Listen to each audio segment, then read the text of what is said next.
incredibly just alarming. I can't have a man around me that's gonna act like that. He's automatically on the cancellation list.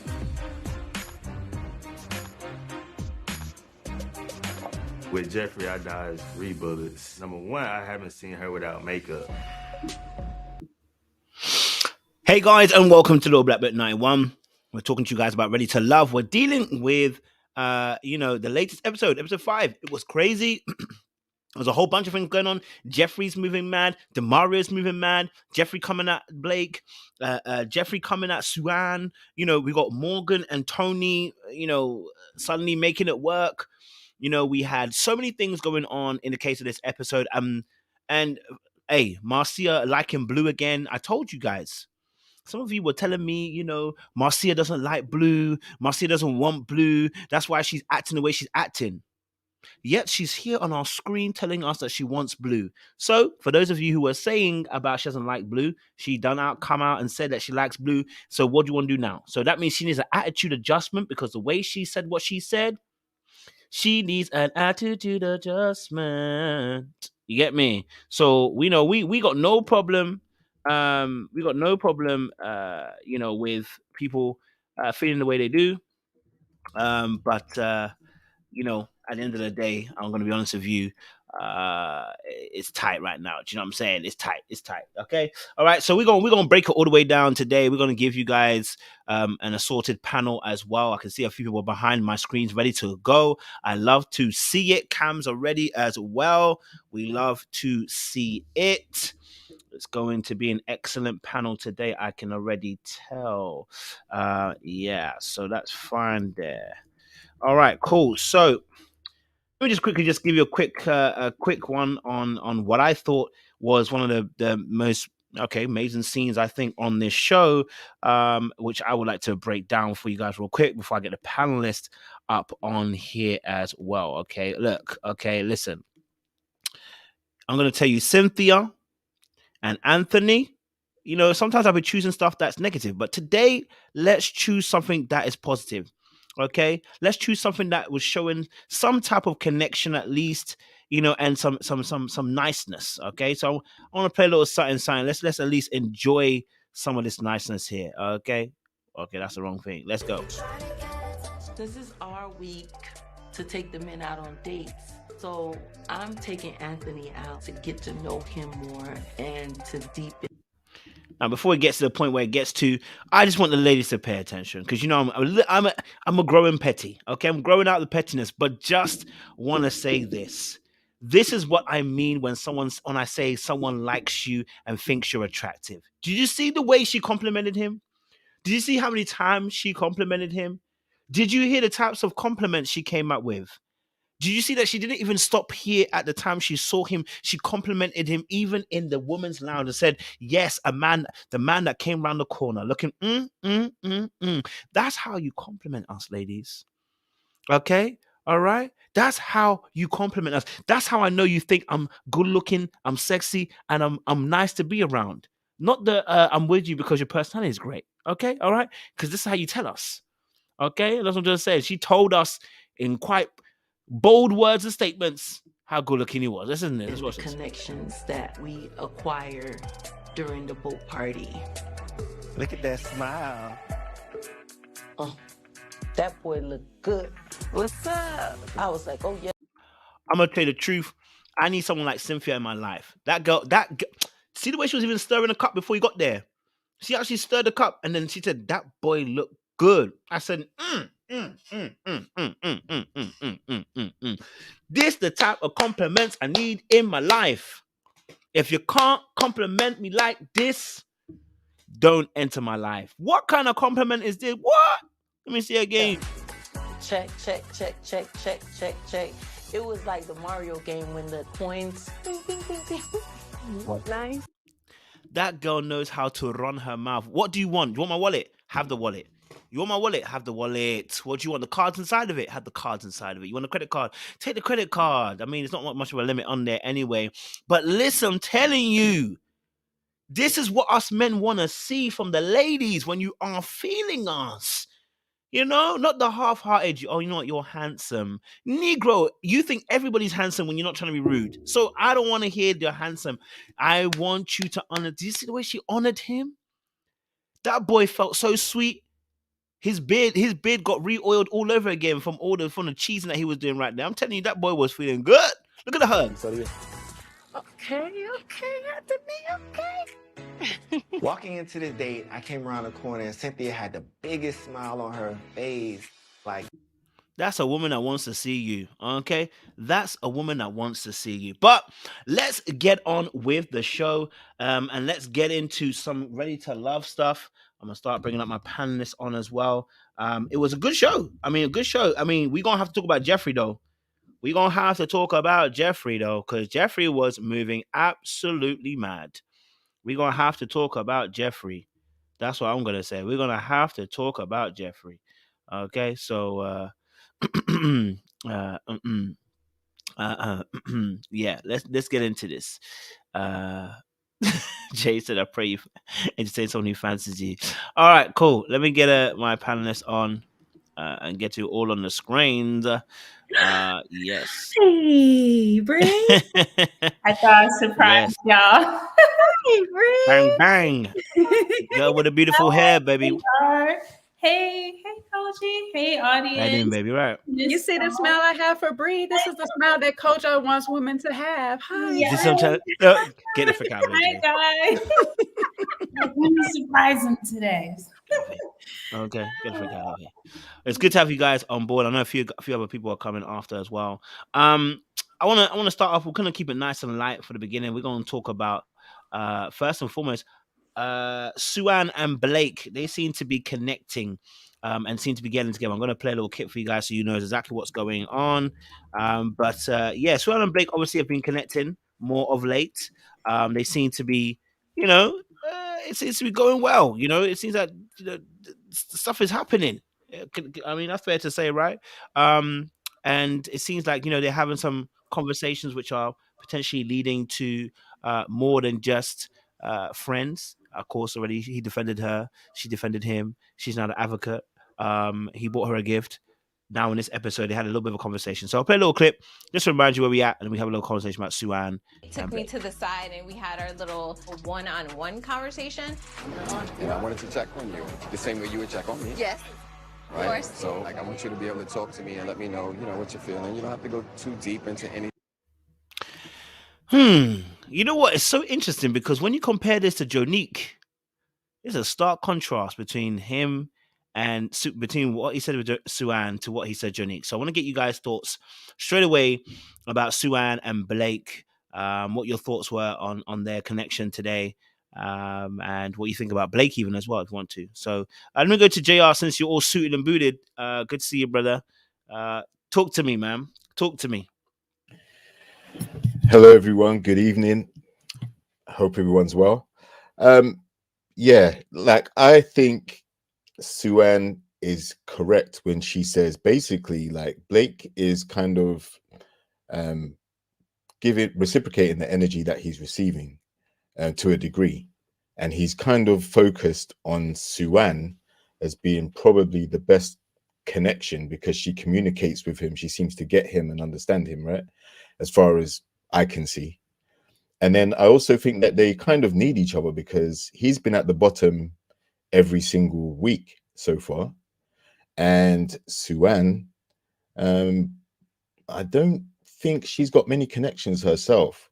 So if they are able to find something, then I'm not mad at it.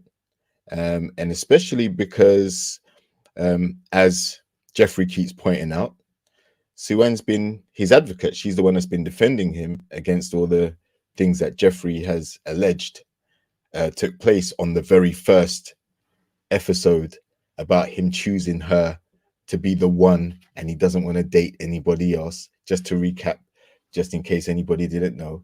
But yeah, I call cap on all of that, to be honest, because I haven't seen any evidence that he's even feeling Jefferi like that. So yeah, for me, I liked the way they interacted. That's Blake and Suan. I like the way they interacted this episode, and I don't think it's gonna go like too far, like past the show. But for now, it looks like a solid connection. Appreciate JR. Jay, what's your thoughts? I'm with JR on that. I'm not totally sold on Blake feeling Sue Ann or whatnot. But watching these two just reminds us that sometimes in the world, some people are slow burn to love, and some people just need people to ride with them to understand who they really are. And that's what Blake actually really needs. When you really watch Blake as a whole over this, the more we see him, the more he opens up, the more he interacts with certain people on different levels. You notice that it takes a certain type of personality for him to feel comfortable enough to actually give more himself, talk more, period, or whatever. And it's just, some of us in the world really do need that.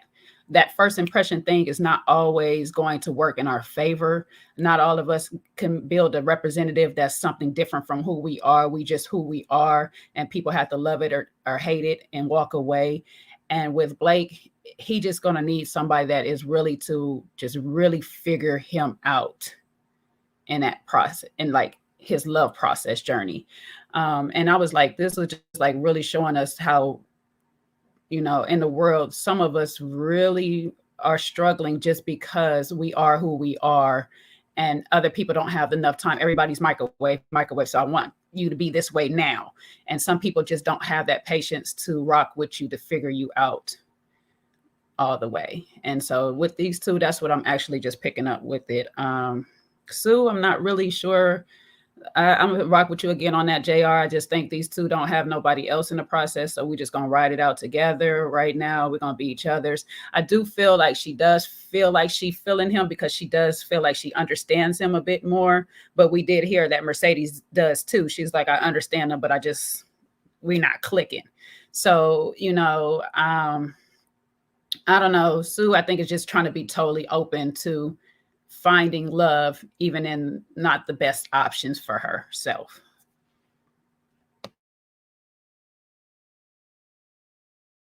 Cool. I appreciate it, Jay. Bree. I almost said recreated by Bree. Bree. Hey guys. I totally agree with Jay and JR. I just honestly feel like Blake, he's just not feeling her. I feel like in a kind of way, he's kind of using her to stay on the show. And probably because Jefferi dissed him, he's like super mad. So it's kind of like, I had Sue Ann in my back pocket. And so now that Jefferi's not kicking it with me, then I'm just going to go over here because she's basically my second option. That's just kind of like how I feel. I also feel like Sue Ann, you know, really genuinely likes him and wants to get to know him. And maybe down the line, down the show, he may start developing something for her. But like, okay, she really is cool. Okay, maybe I can vibe. I do agree with Jay about when someone can like open you up and she's more understanding. She communicates well, you know, as he said. And so maybe that might be an open door for him in the future. I don't think they're going to go the distance. But as far as right now, I think this episode 5, I just think he's really only using her as a one-up on Jefferi because she dissed him. So we'll see what happens. But that's how like I kind of feel Blake is just not feeling her. I think he's kind of using her a little bit, just in my opinion. So you guys think that's a little bit of a one-up on the date on Jefferi? Basically, he's using Sue Ann potentially against Jefferi. Okay, cool. I won't say that. I feel like he's using Sue Ann against Jefferi because, like when I really looked at last week the women were up for elimination, and he's the one who brought the gift or whatnot. I do think he likes her a little bit, but I don't think it's really past friendship yet. I think he's just trying to fill her out to see. According to her, we'll have to hear more from him, but according to her, they have conversations. They're a lot aligned and all these things. But sometimes we say that when we listen to the other person and we're just like, oh, they like flowers. I like roses, you know, like we're aligned. Like, you know, sometimes we do those weird things. So I would like to hear more from him. But last week, because it was women up for elimination. So he is making some initiative to make a point. Now, I don't know if it was still to get back at Jefferi or not. He could just be that petty, but how he been moving like he just really don't want to deal with Jefferi makes me feel like I don't think he's doing anything just to spite her anymore. Maybe at first, maybe, but then at first, to be honest, before he even knew that Jefferi said anything, he didn't have no reason to spite her. So I really don't see him doing it like that, but I could be wrong. Any other points to add on to that? Yeah, I was gonna just say, like, the reason why this particular incident or conversation keeps getting brought up isn't because Blake's bringing it up, because there's now a whole drama, a whole sideshow, which is, it's not even about their conversation anymore. It's that just genuine hostility. And okay, she doesn't like the guy, that's cool. She's not feeling him, that's cool. She said she doesn't want a controlling man, that's cool. There's no need to keep bringing him up. Like, she sat down and interrupted DEMARIO and Sue-Ann's date last week. And then this week, it's like when they were doing the collages and all that other stuff, when they were doing the meditation date or whatever that was, man, she just taking shots. She just genuinely doesn't like him. That's cool, but you don't need to keep going at him, because you're making yourself look silly right now. And I know she's got fans, I know she's got supporters, but I just got to call it as I see it. You're there to find connections, and the people that you don't have a connection with, just move on. You don't need to interact with them at all. You're trying to be petty for no reason, and it's not going to endear you to any of the guys there, because eventually I'm sure they're clocking that she keeps on talking about him. So yeah, just leave it alone. And with Sue-Ann, it may not be a deep connection because it's still early, like, and let's be real, like, Blake is at the bottom for a reason. The girls just aren't feeling his affect. And he did go into details more about what he did for a living and his prior army experience and things like that. And sometimes that can affect personalities. I'm not making excuses for him. I'm just giving some context or perspective from what I see. Yeah, like he may just have a very different posture when he's around people. All right, because that sometimes is a symptom of being in the military. You see things, you have strict training. Like, when you come back into civilization, you may have to adapt, and it may be more of a struggle. But yeah, I think it's still early days for him and Sue-Ann. From the clips that I saw, previews, I won't go too far into that, but yeah, I just think they're just going to plod along. They've only got each other.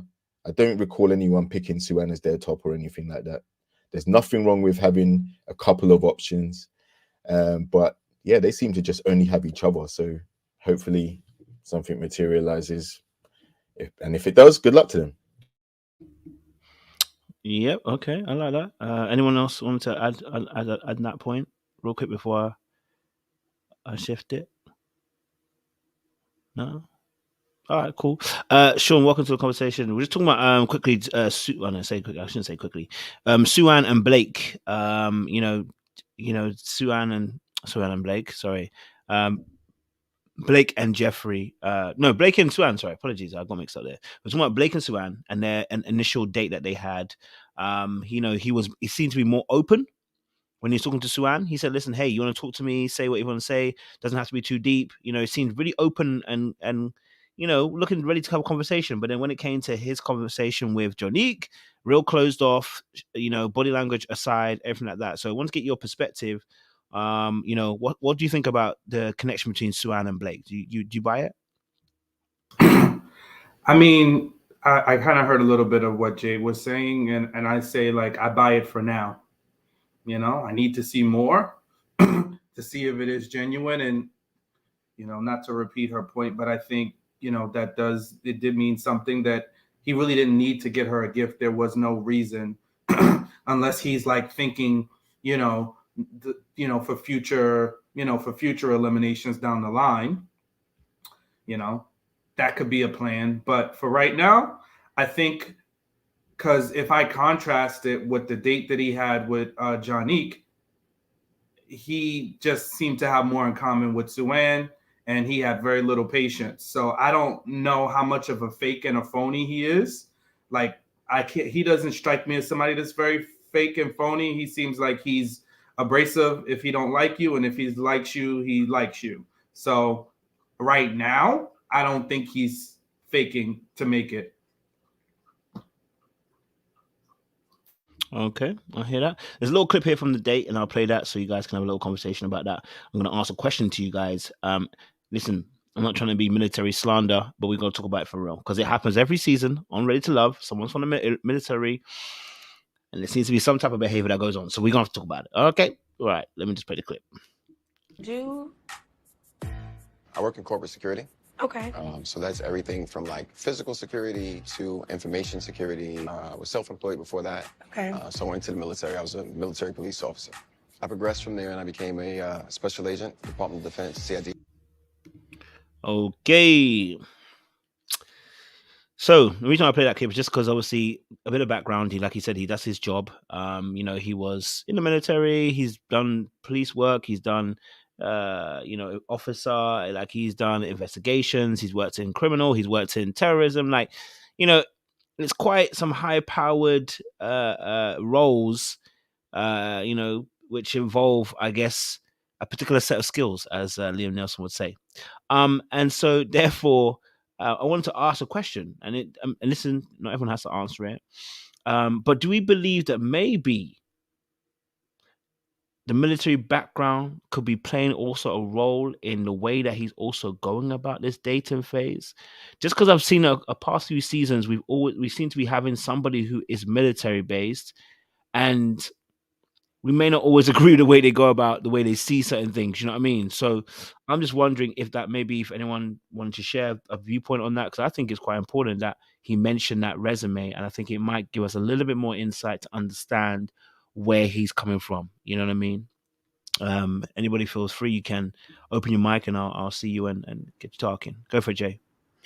I'll say, being that I have some family in the military and different branches, I won't say it's just the military itself, because I have different personalities within my family. They're not all rigid as he is. But when he started to list everything else he has done on his resume, I think a combination of all that, his personality per se with the military, led him to those other jobs that made it more of this personality going forward, especially when it got to the interrogation part. There's a certain demeanor with people that do interrogation that is very stern, is very straightforward, is very strict, and it asks a lot of questions, because that's their job. They're not into divulging information to you. They're into extracting information. So I think with the fact of his wait, Jay, wait. That was a point right there. They're into what? Extracting it. Just need to touch on that point again. Yeah, that was a point. I didn't deep it. Yeah, that's what caught my attention earlier when he said the interrogation, is because his job is to extract the information. So with that, he's going to ask all the questions and give you very little of himself. And that's what we've kind of been seeing. And it would take somebody that he feels that he trusts enough to do that. So that's why I think Sue-Ann gets a bit of that. Plus, when I combine that with Sue-Ann's job, attorney, and this, I kind of get why he opens up to her a little bit more easier than everybody else. But then that's also why I said that's why we have Jefferi on the other side saying that she feels he's controlling this and that, because a lot of people, unfortunately, when you're in the military, you get that stigma of being controlling, authoritarian, a dictarian. You always need to have this form of headship going on. And I do get it. It's based off of how they're trained, their structure, but that's not always the case. As we see with Tyrone doesn't seem like he comes off like that. Tyrone's a little bit more lighter when his energy and whatnot. I do know that's a part of it, because that's just what they're trained to be, organized, detailed, and things. But unfortunately, some people hear that and automatically is, oh, I know who you are. You're in the military. Oh, I know how you're going to be. And unfortunately for him, his demeanor combined with that makes it a negative thing off top. So like I said, it's going to take somebody that is just patient enough to really just get to know him for who he is, to say, okay, I see what type of man you are. Yes or no, I can deal with you and let's move forward, or not. But he really needs somebody that just needs to, who is in it for the real reasons, as far as I actually want to get to know you past what you have done in your past.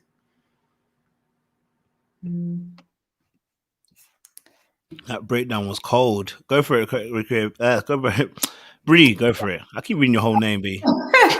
Yeah, Jay is so spot on, only because I have experience with this. I dated somebody in the military, and like what Jay was saying about like being regimented, like that is so Blake. And the person that I was dating was like that.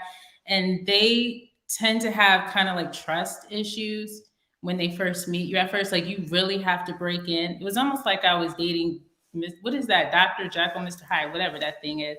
It's like kind of like that. But I do think part of it may, because he has like a certain personality, and then on top of that, the military experience, it can be kind of like a turn off to some people. But I mean, I think he has, of course, he has a good heart deep down inside. I just do think it takes a special like person to really get through his layers. Because you don't know what they've seen. You know, the things I've talked about with the person I was dating at the time, they've seen a lot. And it's hard for them. They compartmentalize things. And when it comes to relationships, they don't really know how to turn that off. They're always looking out if there's danger around. So I kind of like, now seeing his background, I kind of like get it, because I kind of experienced that with someone. But I totally agree what Jay was saying in regards to Blake. And you shouldn't just turn somebody off because like you have a preconception about what somebody has been through, like in the military. So I totally agree with that. Thank you for that kind of experience as well. It's good. I think we get to know a bit more into the ideas of people's thoughts. Okay, JR, Sean, do you want to contribute as well, or? I was gonna say, like, yeah. So I definitely agree that there may be some traits that he's learned, things that he's picked up whilst being in the military and all the other security protection type roles that he's done, because that's a symptom, unfortunately, of going into that line of work. Like they drill it into you to be on time, you know, around munitions, missions, getting debriefed on certain things, seeing casualties of war or casualties and limbs and all types of things that we probably would never even imagine. They've probably seen some crazy stuff and had to do some crazy stuff in that line of work. But like I said, I think the problem is when they reintegrate into society after they finish their service, that I don't know whether there's enough aftercare to gradually bring them in, or whether they're just discharged and just said, yeah, okay, go and find a job now and go and live a life, right? We've had previous seasons where there have been people that have served in the military and they've admitted to having PTSD, and that's often worked to their detriment. I'm not saying Blake has it, but from what I see, he may have an off effect where it's like he does try to extract information without giving too much of himself. But I think that could also work well with Sue-Ann, because she does the same thing as an attorney. Her job is to extract information too. And the way she handles Jefferi when they get into confrontation, she kind of uses her skills, as she talked about as well. Like being an attorney, she often has to speak to people who don't want to share information or are hostile or combative with what they're trying to say or do. So that may be something that they share in terms of having to ask questions but not give too much of themselves. And so far, it seems to be gelling. But yeah, like I think the military thing is a hard thing to quantify, because unless someone goes for analysis or psycho-evaluation or anything like that, you never really know how affected they are. And if they're just told to go back out into society, then that's where the problem is, because they're going to encounter the Suans and the Blakes and the Jefferys and all the other people out there, and they have to be able to be able to communicate and have relationships. But if they haven't had any post army therapy or some type of integration to get rid of whatever they went through, if there were horror stories, or even just the strict discipline aspect, because when they come back into the real world, they can't be polishing shoes and peeling potatoes or whatever it is they're doing in the service like that. You have to have some sense of normality again. So I don't know anyone personally in the military, but I just assume it's going to be a hard job.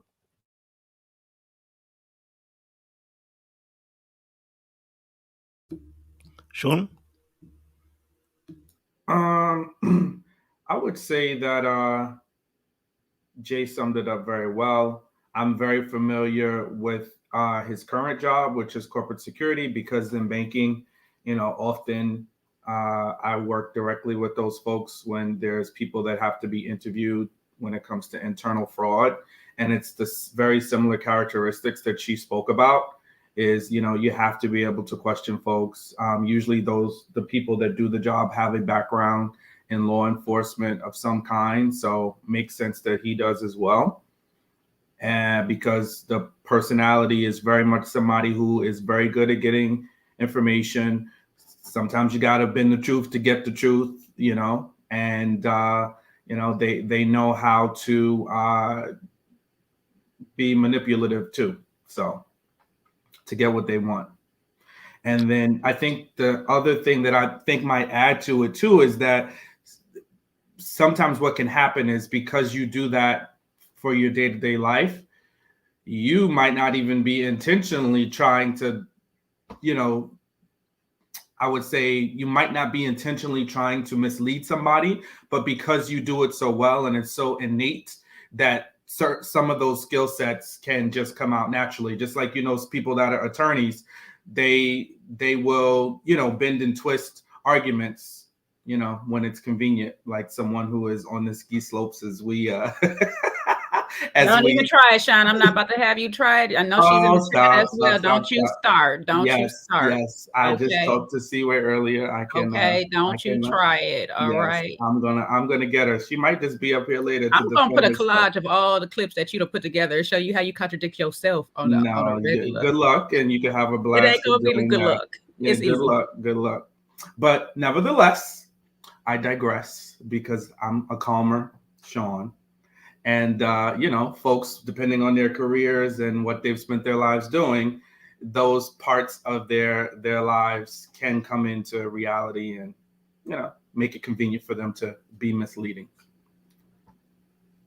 Yeah, I think you made a good point there, Sean. And Jay kind of touched on it as well in terms of the manipulation aspect. I think he has manipulative tendencies before the job. The job allows his manipulation to be used in a good manner. And I think interpersonally, he suffers because the manipulative tendencies are there before the job. The job just gives him that regency to do something in a safe, quote unquote, righteous manner. I think there were some characteristics of his personality, as you guys were saying as well, that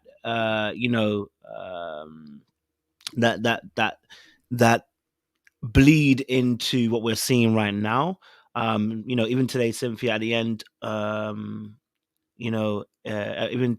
even today, Cynthia kind of was talking about, how he needed to be,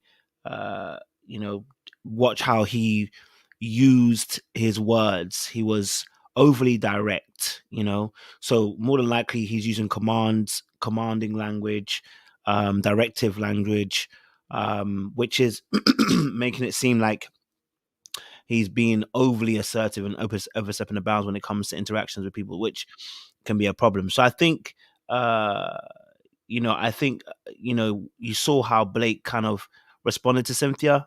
At first, he didn't really like it, but then by the end, he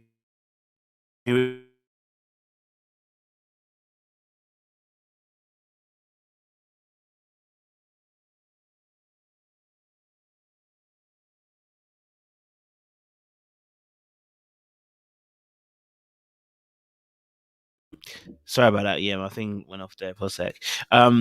Yeah, no, I think because she uses she used obviously she was very direct as well at the end, right? She said, "No, you need to go and get your power, boy." She said, "You need to be telling these women exactly what it is," and I think he understood that. So I personally do feel like he might be on the spectrum. Just gonna say it. I don't know, because just the way that he takes information and receives it, it is very it's giving, like, like, again, it's very much giving what I've seen with, I remember, like, Corey a few seasons ago. It's like, it's we read a book and we interpret the book. Some people read the book and they literally do the literal part of the book. Like, do you know what I mean? Like, you're supposed to interpret the words that you have in a book. You know what I mean? Like, if you ever read The Game or The Player Guide or whatever, right? In the past, I mean, there was a book that came out about the game and how to talk to women. You're not supposed to do exactly what the book says. You're supposed to interpret what the book is saying and kind of go from there. But what happened, what I'm seeing with Blake, is I feel like he's got that kind of energy where it has to be almost like it's direct. You just literally interpret things literal, which is probably why he responded to Cynthia's words quite easily, because it was very direct, straight to the point. This is what it is. There's no askew or going around it. But definitely, I do think he has some manipulative tendencies. I definitely feel like when it comes to relationships, I think he doesn't. He flouts the rules. That's what I want to say. He flouts the rules, and I don't know if every single time that he does it, he knows exactly what he's doing. And this is not me trying to give him a pass, by the way. We're just trying to understand where he's coming from, because usually people who are just directly manipulative, we're going to call them out. But he looks like he's on the spectrum. The way he's responding to certain things. That's, again, he may not be, and we're just speculating, and he may be far from it. But it does look a little bit like that. So, yeah, it's quite interesting to kind of see in that respect. Yeah. Anybody else on the thoughts on that? Before we pass it over. Yeah. No. I don't know about the spectrum, but hey, maybe you're seeing something I don't. Well, that's fair. I was gonna say, like, so Cynthia, when she sat down with him, she said he needs to no, she said when it came to the allegations that Jefferi made, it seemed like the cat got his tongue, and he could have said something about that situation and nipped it in the bud. But then she said the way you speak to people is too abrasive and too rough. So I think he pick and chooses his moments. And at the moment, the only person that's giving him off energy is Jefferi. And he keeps referencing the fact that he doesn't want to give energy to someone as negative as her, because it's going to engage in combat back and forth. And he's probably going to lose and look bad, because that's just how it will go, right? So I think, I'm not sure about the spectrum part, but I definitely think he's kind of conflict avoidant. Like, I'm not sure if he's trying to save face because of his profession that he has to go back to. I'm not sure if it's anything to do with the military training and being coached on how to approach certain situations when someone's trying to create drama for you. But yeah, I when I heard the feedback that Cynthia gave him, it was like, okay, so you want him to say more, but then you want him to watch how he says it. So I was kind of confused by that. I get her point, but yeah, like, I can see why he was kind of like, yeah, like, it was good and it was bad. At least she delivered it in a way which wasn't combative and attacking him. It was more like, here's some words of advice, here's some tips, this is some feedback from what the lady said. Now you can adapt. Because every week, I think this is the first time in history we've had one guy at the bottom every single episode. So I'm not sure why he's still there, other than his connection with Sue-Ann. Because the other guys, like DeMario, for example, man, he hasn't been in the bottom at all. So I'm not sure what happened there. Cool.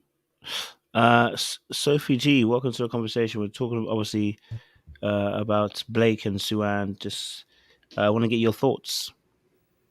Yeah. So hello, everyone. I think Blake definitely doesn't know how to turn off his position, right? When he described that he was in corporate security, he was a special agent. I think I heard him say that. He dealt with terrorism, military. So a lot of his, I think his work personality mixes in with his personal relationships. There are people that can't turn it off. There are teachers that date and they start talking to the people that they date like they were their students. And it's hard to shut it off sometimes if you've been in it for so long. I'm glad he was able to open up and actually explain to us a little bit more about himself. I understand him a little bit. But there might also be some issues of him dealing with his emotions.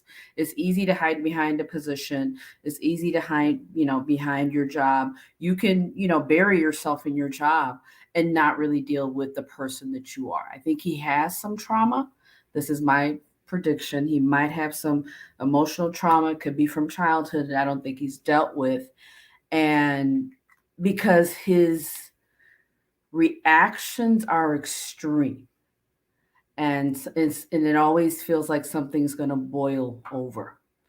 So I think I read some comments that said like he looks like he has those eyes where he can pop off at any minute, and that really is a reflection of undealt emotional trauma, undealt emotional, or never really had a chance to express something in his past. Yes, military people definitely get a bad rap when it comes to this.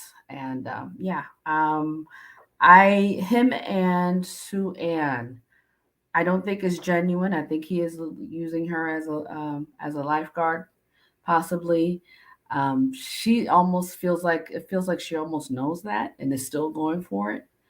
Maybe it's just let's just stay on the show to be on the show.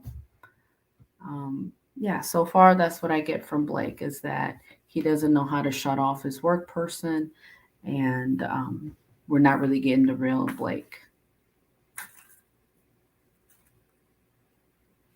Appreciate it. Thank you, Sophie. Appreciate it. All right, let's move it on then to the next situation. Let me go to my even notes. Who was next on our list? Okay, we're going to talk about obviously Cynthia and Anthony and their connection. So good conversation, guys. Really appreciate you guys sharing your thoughts around that. Let's go to Cynthia and Anthony. Let's look a little bit of them. What's going on? Big smile. Yeah, I'm looking forward to it. I think as I get older and more things transpire in life, I look forward to those moments a little bit more. Possibly a little Anthony running around. Whatever we agree on, I'm big on that. All right, Cynthia and Anthony. I know there wasn't much to go on per se, like there was loads to go on, but I want to get your thoughts on that. We did see a little something last week when they were talking, having a little bit of their conversation. It was brief, but we saw a little bit of that, and then this week we see they're having a really good date. They've got a Haitian connection as well. So, I want to get you guys' thoughts. What are we seeing right in front of us? Do you believe the connection? Do you think they can go far? Like, do you think it's producer built? Like, what's your thoughts on this connection with Cynthia and Anthony? We want to hear your thoughts.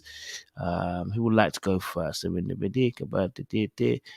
move your head, I'm going to choose you. All right, fantastic. Sophie laughed. Sorry, Sophie, go for it. Did I move my head? So a quick red flag. I mean, this is the second guy she's kind of fallen pretty hard for right away. So, I mean, like real quick. So easy on the eyes is something, maybe one of her weaknesses. Just wait, Sophie, before you go anywhere, just say that again. Just say that again. Easy on the eyes? I don't know. She's falling too quickly, 2 red flags. Yeah, and it's hard. It's not just, oh my God, he looks good. It's, wow, she's just captivated. And hey, maybe she hasn't dated in a while and seeing all these handsome men might, make her react a certain way. But I think it's not a good way to lead, and especially if you're ready to love and ready to have a relationship, because then you'll fall for anything. And I think he noticed that. I think he noticed that she was like, wow, really mesmerized by him, captivated by him. Who was the young man that left before? Andre, is it? Yeah, Andre. it was the same energy. She was feeling him real strong. You got to vet people out, is my my opinion. Like, you got to give him a few more times to prove who he is. Don't just go for what he looks like. The chocolate, the suit, the beard, all of that. Yes, but even if you feel it, you can hold that to yourself for a little bit. give him some time to prove himself to you. I think she's sweet. I think she's beautiful. I think she expresses herself really well. She has a lot going. She's a great catch, but there's a little bit of hold off, wait until this person proves who they are before you go ahead and jump in. So maybe she's a little, excited, but he seems to be pretty mature. And he's holding his cards back a little bit. She was more interested in him in this situation than he was. Even though he complimented her, he said she was great, he's still more reserved. He's still going to give it time. I don't know if contestants on this show have to decide right away. I mean, they do, and I think that's what kind of makes this is not so reality based. But yeah. Appreciate the point, Sophie. Thank you. Who wants to go next? The Haitian connection. Go for it, Sean. You agree? Hey, listen. If I don't get a compliment like that when I cut the corner, I don't want it. And that's all I gotta say about that. So, look, I think she has a bit of self-awareness. She did mention in her, she was, I think, in whatever those things are called, the confessionals or whatever they're called, that she didn't want to appear like she's just liking everybody. So I think there's some, she does have some self-awareness, but, there's nothing wrong. If she likes somebody, she likes them. I don't think there's anything wrong at all as long as she is genuine. Right now, if it's fake and she's lying and that's not authentic to who she is, then then I would be disappointed. But if that's who she is, I happen to like it, and there's nothing wrong with it. And as long as she maintains boundaries, she won't get taken advantage of. And I think that's probably what may trigger some women or get women concerned, is when they see a woman that does act like that. They're like, oh, the men are going to take advantage of her. Da da da da. But a good man will see that and appreciate her for what she has, right? And I think she's seasoned enough to know if, the person that she is giving compliments to or, enjoying their company, if they're not meeting her needs or if they're doing things that are disingenuous, then she'll know what to do to cut it off. That's it. Okay, I hear you. I personally, I agree with Sophie. I'm not saying it's a red flag per se, but it was a little, a little flag was waving. It was that's a little flag was waving. So, and it's not, again, I'm not, and I know some people might not agree, but it's up to them. But I'm not saying she can't be excited about dates. I just said the same thing as you, Sean. If I cut the corner, I want to see you be excited for me, that you see me. That's not where I'm talking about. I'm talking about the fact that she almost sounded like she was already mesmerized by Anthony, and we barely got to, and we are as an audience, based on the edit, we barely see what's happened. And it's actually the same thing she did with Andre. It's the exact same thing. It's like we barely saw anything with Andre, and suddenly it was like, Andre's the best thing since sliced bread. So if you do it twice, I'm looking at it going, you know what I mean? Like, if my boy was like, if my boy tells me, listen, yo, fam, I met this girl, she's amazing, bro. And then you come a week later and tell me, bro, I met this other girl, she's amazing, like, I'm gonna look at you like, bro, you kind of rush things, bro. I need you to chill because you get excited and tell us about how amazing they are, and you ain't really got to know them on a deeper level. What's really exciting? What's really exciting? That's what I'm trying to figure out. Because again, she's done the exciting thing. So that's my only precaution. It's not to say that she's wrong. It's say I'm being cautionary because I was a little bit like, oh, with Andre, I was a little bit like with the Andre thing, and then you did it with this which one here with Anthony. I don't know if she got a thing for the A's, but it was a little bit like, oh, just You know what? Yes, sir. And it's so funny when I met my ex-wife, she used to just everything was she would always just say, "Oh, this is amazing. Oh, this person is amazing. That person is amazing," right? And I used to be like, "Well, what's so amazing about them? Like everybody can't be amazing, you know?" And then she just stopped and she was like, "Gosh, why are you gonna be so, you know, like a Debbie Downer kind of thing?"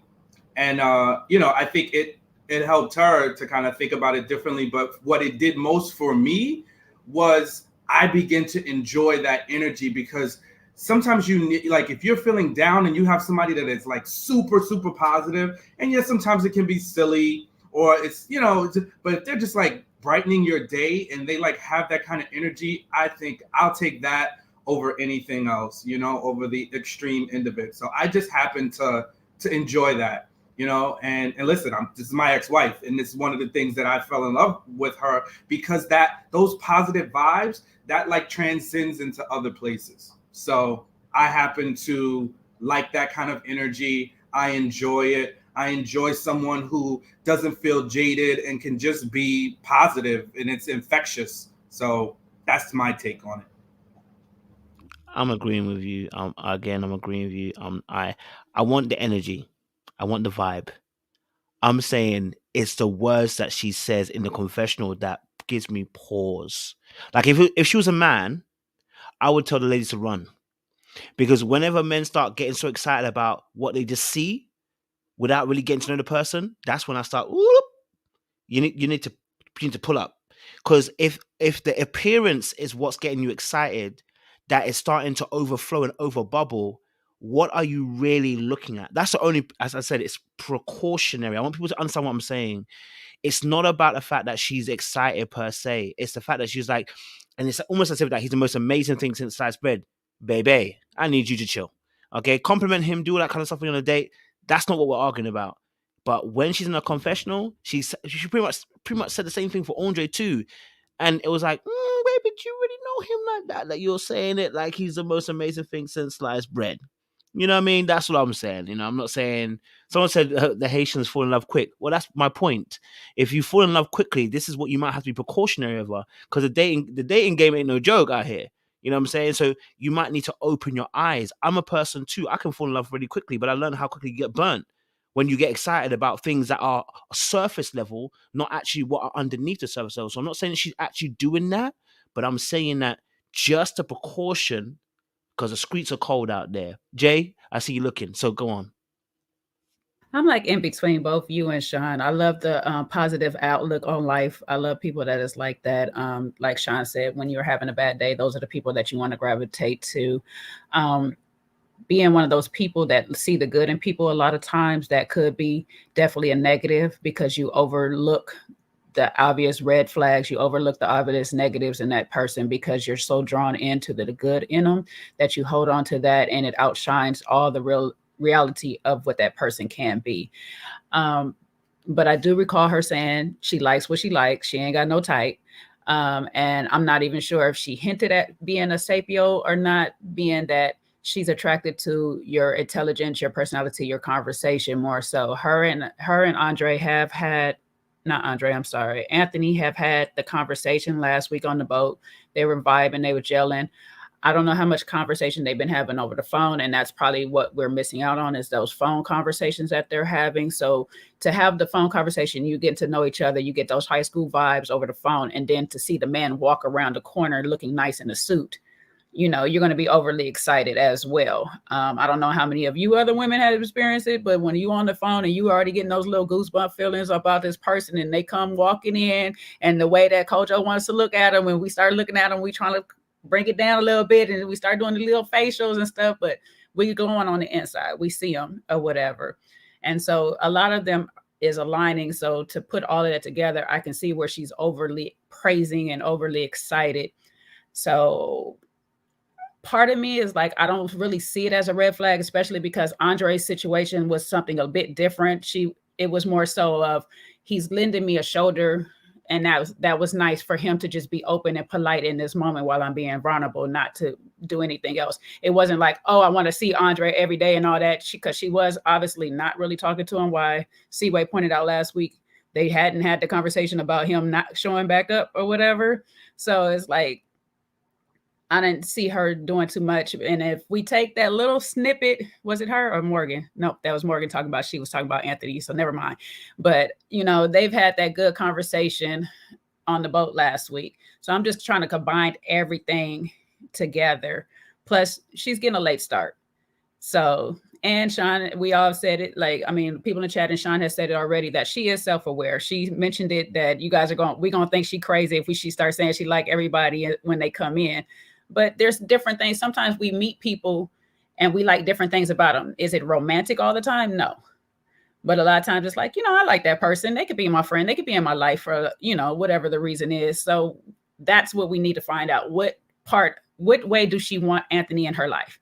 Does she see him as a boyfriend, a husband, a potential, or just a friend? So that's where we need to figure out. Good point, Shay. JR, you want to go? Yeah, I agree with a lot of what's been said so far. So I think it's actually very refreshing to see, you know, someone who comes with a genuine, happy vibe, a happy effect, right? And that's what I get from Cynthia. The first date with Andre, I do agree with Jay. It was a slightly different date. I think it was probably daunting, it being the first date for her, and her opening up about her prior experience and him covering her the way he did. Like, that endeared him to her in that regard, right? And at that point, she was like, yeah, I'm feeling Dre. Obviously, he's had to dip away because he's dealing with COVID. So now he's not there. She has to make another connection. And I don't think that this connection with Anthony is just out of necessity. I think it's genuine as well. It's just a different type of connection, right? The way she was cooing and gushing over him when he came around the corner, the way she complimented him when he was dressed sharp, you know, some of those compliments are not easy to come by these days. Like, we don't hear those things. Sometimes we could be with someone for a long time and we still ain't hearing that. So I think it's refreshing to see. I don't think she's rushing, though. I don't think she's jumping in. Andre's not there anymore. It'll be interesting to see if he does recover and come back, what happens with her, Anthony, and Andre. But I think it's just a genuinely good date, someone she's attracted to. He's attracted to her. They both have kids. So I think they're both playing it kind of safe because, you know, they want to establish a connection first before they get into the depth of, you know, blended families and all that. But I'm sure it will come up if it's meant to be. So, and the other thing I wanted to say was those positive words or positive interactions go so far in this particular day and age, because most of the stuff we hear is negative. And we always hear what we don't want and what you're not going to do and what you're not going to say and all that other stuff. But to just have somebody just genuinely sit down and be attracted to the person opposite them on both sides, that's what I watch the show for. So I have no bad things to say about their connection. Well, thank you, Joe. Bree, talk to me, man. Yeah, everybody made such great points. I agree with Kojo and Sophie, and I agree with Jay and JR and Sean. I do think it's a real genuine connection that they have. They seem to enjoy each other's time. So that was really nice to see. I don't think it was fake or anything like that. And I do think they want a good relationship that'll lead to something more in the future, and that they do have children. But I will say I do agree about the precaution thing, because I know Andre's no longer in the process for right now, but it was just so quick, like how she just forgot about him. It's just like, oh, like this guy here. So I kind of understand when you say about, it may not be a red flag, but possibly like a yellow flag in a way. So I would just, maybe kind of pause there. But as far as their connection, I think it's really genuine. He seems to be interested, and I don't think it's because they don't really have any other strong connections, at least not that I don't think so. I don't think they have any other connections right now. But I do think they seem to genuinely like each other. I probably would caution her to kind of just, take your time and really deep it and get to know him a little bit. But I think it's great that she gives him positive, words. I mean, he was looking handsome, and I don't see anything wrong with that, with giving him a compliment and saying like, "Oh, girl, yeah, like he was looking good." I mean, I would do it. So I don't see nothing wrong with that. But I do understand about being like, oh, like he's just so, I just can't believe it. So I would kind of caution that. I would say it's more like a yellow flag, a teeny bit of caution, but I like them together so far. So we'll see how far that, this connection will go. Kojo, what you want us to do? What you want us to do? You want us to not give you a compliment when you walk in the room looking good, or you want us to give you a compliment? I'm confused now, because I mean, if everybody start dressing up and looking good when they hit that corner on her, she's not supposed to say anything. So I did realize, I think people have maybe I miscommunicated my position. The compliments are fine. I wasn't pressed about the compliments. It was in her confessionals I was talking about. I was seeing the yellow flags, because in the day you can tell someone they look good, so long as you have control over yourself. Yeah, that's always my thing. Like, you know what I mean, that you can give a compliment and you're not falling already. By all means, give the compliments. Shower people with praise a little bit. He looked good. Tell him a little something. What I was talking about, right, was in the confessionals where she's saying like he's almost like he's the most amazing thing since sliced bread, and I was like, wait a minute. You don't know this guy that well so far, from what we can see anyway. They might have had extensive conversations. That's where I was like, okay, we need to just pause it a little bit, because it sounds like the same thing happened with Andre. He was a little bit too excited as well about Andre. Not saying that anything bad happened, but I'm saying it just leaves you personally open to be used and abused by someone when it can see that you're literally thinking that people are amazing before you've actually gone any further. So, yes, compliment him, think he's a good looking guy. That wasn't the issue. The issue was literally the fact that it looks like you're about to put your whole heart on the line for someone you don't really, really know just yet. That's all I was saying. So that's why I was like, precaution on that area. Do you know what I mean? So yeah, not necessarily anything per se, like it's precautionary rather than saying it actually is, you know what I mean? So anybody out there who might be thinking that I'm saying don't compliment men, please, I'm not saying don't compliment them. What I'm saying is pay attention, though, because I think people are not paying attention. Her excitement in the confessional about him was going beyond just his looks. It was going to how great he was. And I was like, we don't even know much about him. And I know people like this, not just women, men too, who get so excited about someone, but really and truly, you're excited about how good they look. You thought you've caught a big fish, right? But you don't really know that person deeply. And that's how you get played, because all your energy is in the value of how they look rather than who they actually are. So I asked, do you know why we're talking about? Do you know why we're talking about Cynthia right now? It's because none of us know what Anthony's about. We don't know what Anthony's about. The show hasn't showed us who Anthony is. I don't know who. All I know is his beard gang. That's it. That's all I know about Anthony. His beard is strong and the oils are working. That's all I know. And he's Haitian. That's all I know. Last week I was asking, who is this man? I swear. Yeah, but everybody's picking him. That's the crazy thing too. Yeah, everybody's picking him. This is what I was about to say. Like, the thing is, I remember this is a 40-minute show and they're filming for hours, right? Mercedes and Anthony have got the least TV time out of all of the cast members. And we do know that they are dating people. Otherwise, they wouldn't be there. They're not mentioned at the bottom. They're not mentioned as anyone's top in particular. But they are dating people, as Morgan said in her Instagram. And they're just not showing the dates. Now, I think there's a reason for that. I think they're the least problematic.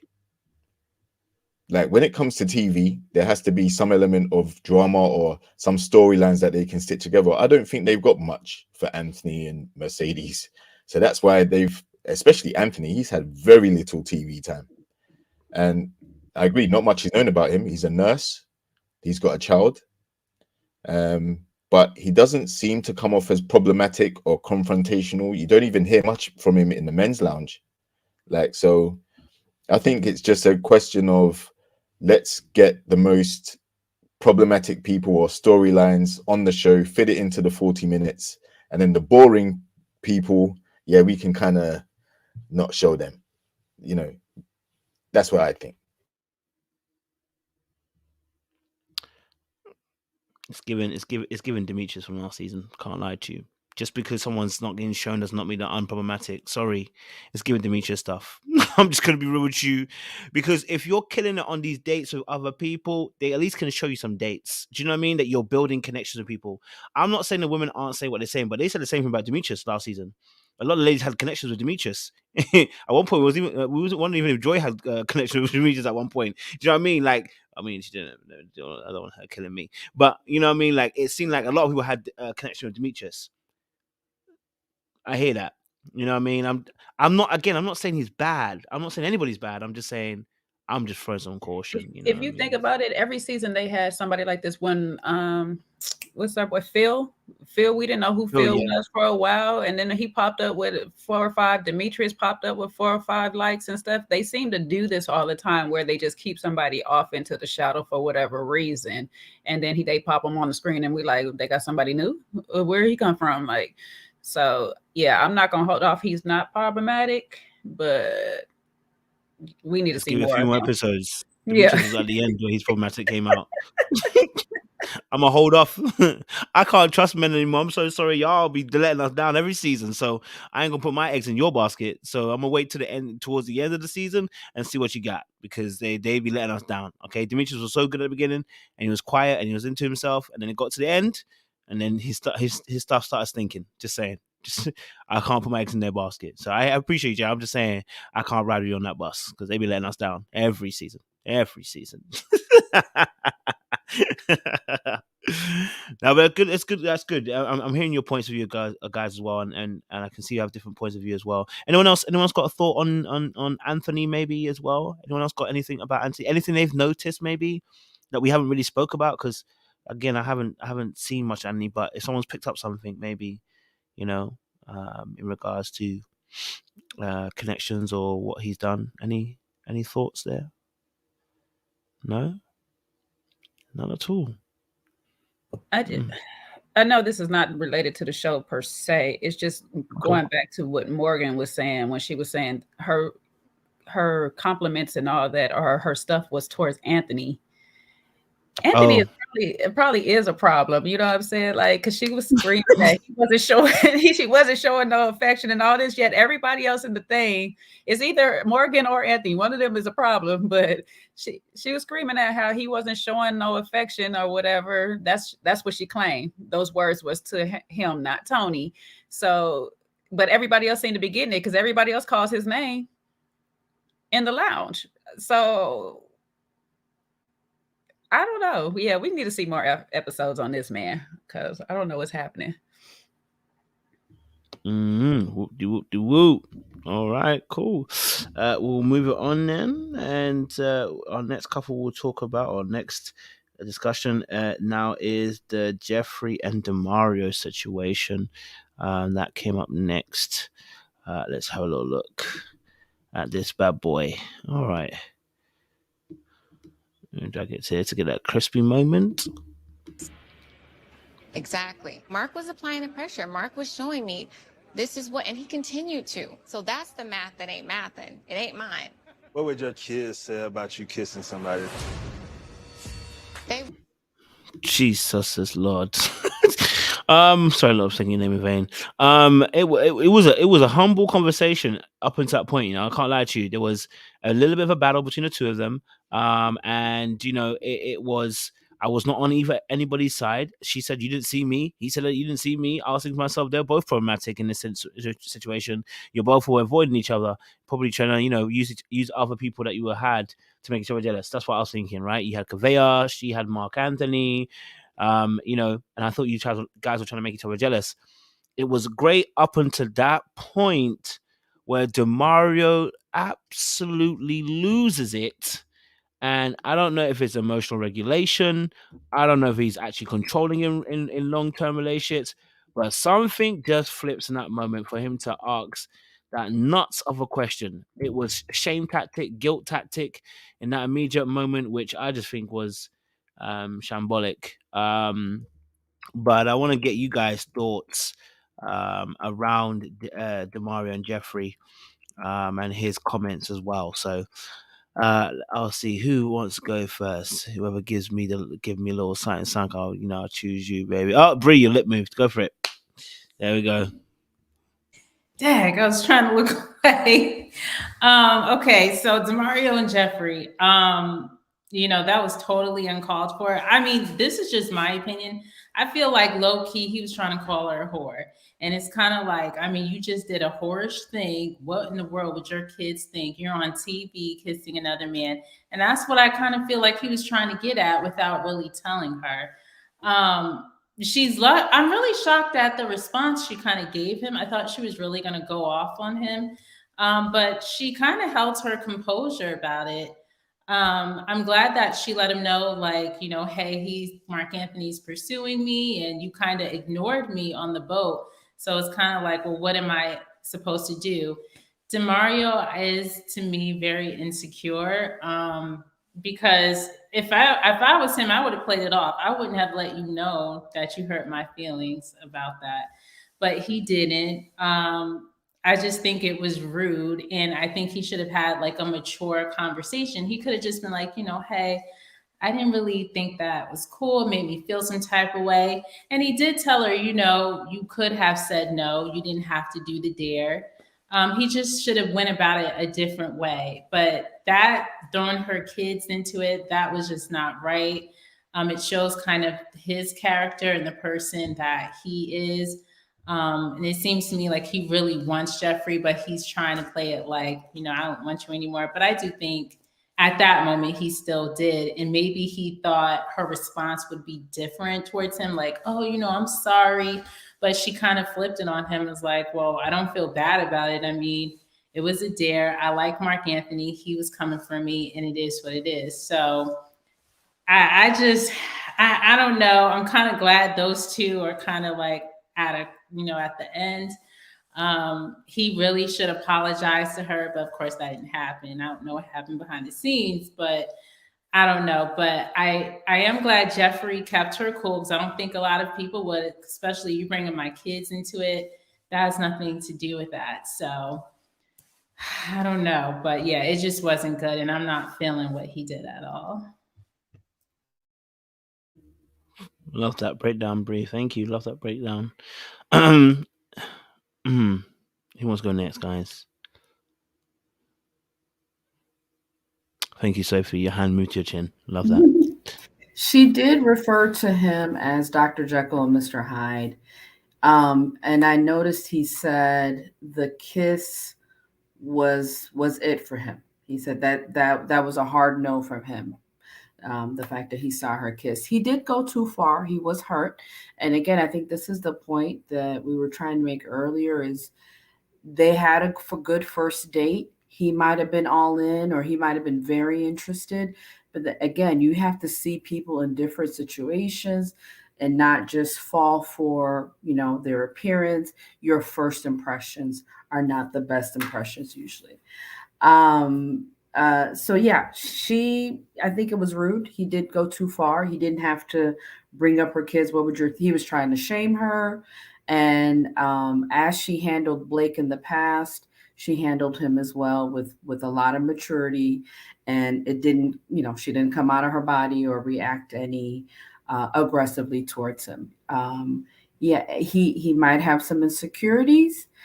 This might be a way that he reacts when he gets hurt. That visual of seeing her kiss another guy completely did something in him. And I think I mentioned this on our last review, is it's a difference between when you hear someone's cheating on you than when you actually visualize seeing them cheat on you. Especially for men, I think that even for women, that does something to you that you can't go back to. Maybe that's what happened between them two. Also, Jeffrey said he ignored her. So I think Kojo, you were saying maybe they were playing games, trying to make each other jealous, and again, was that necessary? If he's ignoring her, she went ahead and said, okay, well, at least Mark Anthony was putting the pressure on. You weren't putting pressure on, but Mark Anthony was. So she yielded towards him more. Would I have kissed him? No, I wouldn't have kissed him in the lips. I think she could have definitely chose the cheeks, but that doesn't mean she needs to be shamed for doing what she did. She's a grown woman. She decided she was feeling Mark Anthony at that point. That has nothing to do with DeMario. I think he could have, took the loss and let it be. The Dr. Jekyll, Mr. Hyde, him switching real quick like that. Again, it takes a while to know a person, right? Vet a person out, see them in different situations. It's easy to fall for the first impression, but people will slowly reveal themselves to you.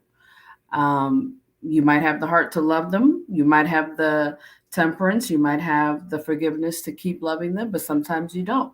And in this case, it seems like both of them drew a line and said,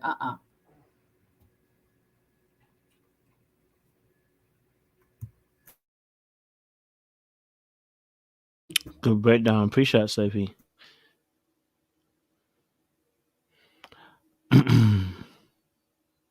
Yeah, Jay did it. She smiled. Sorry, Jay.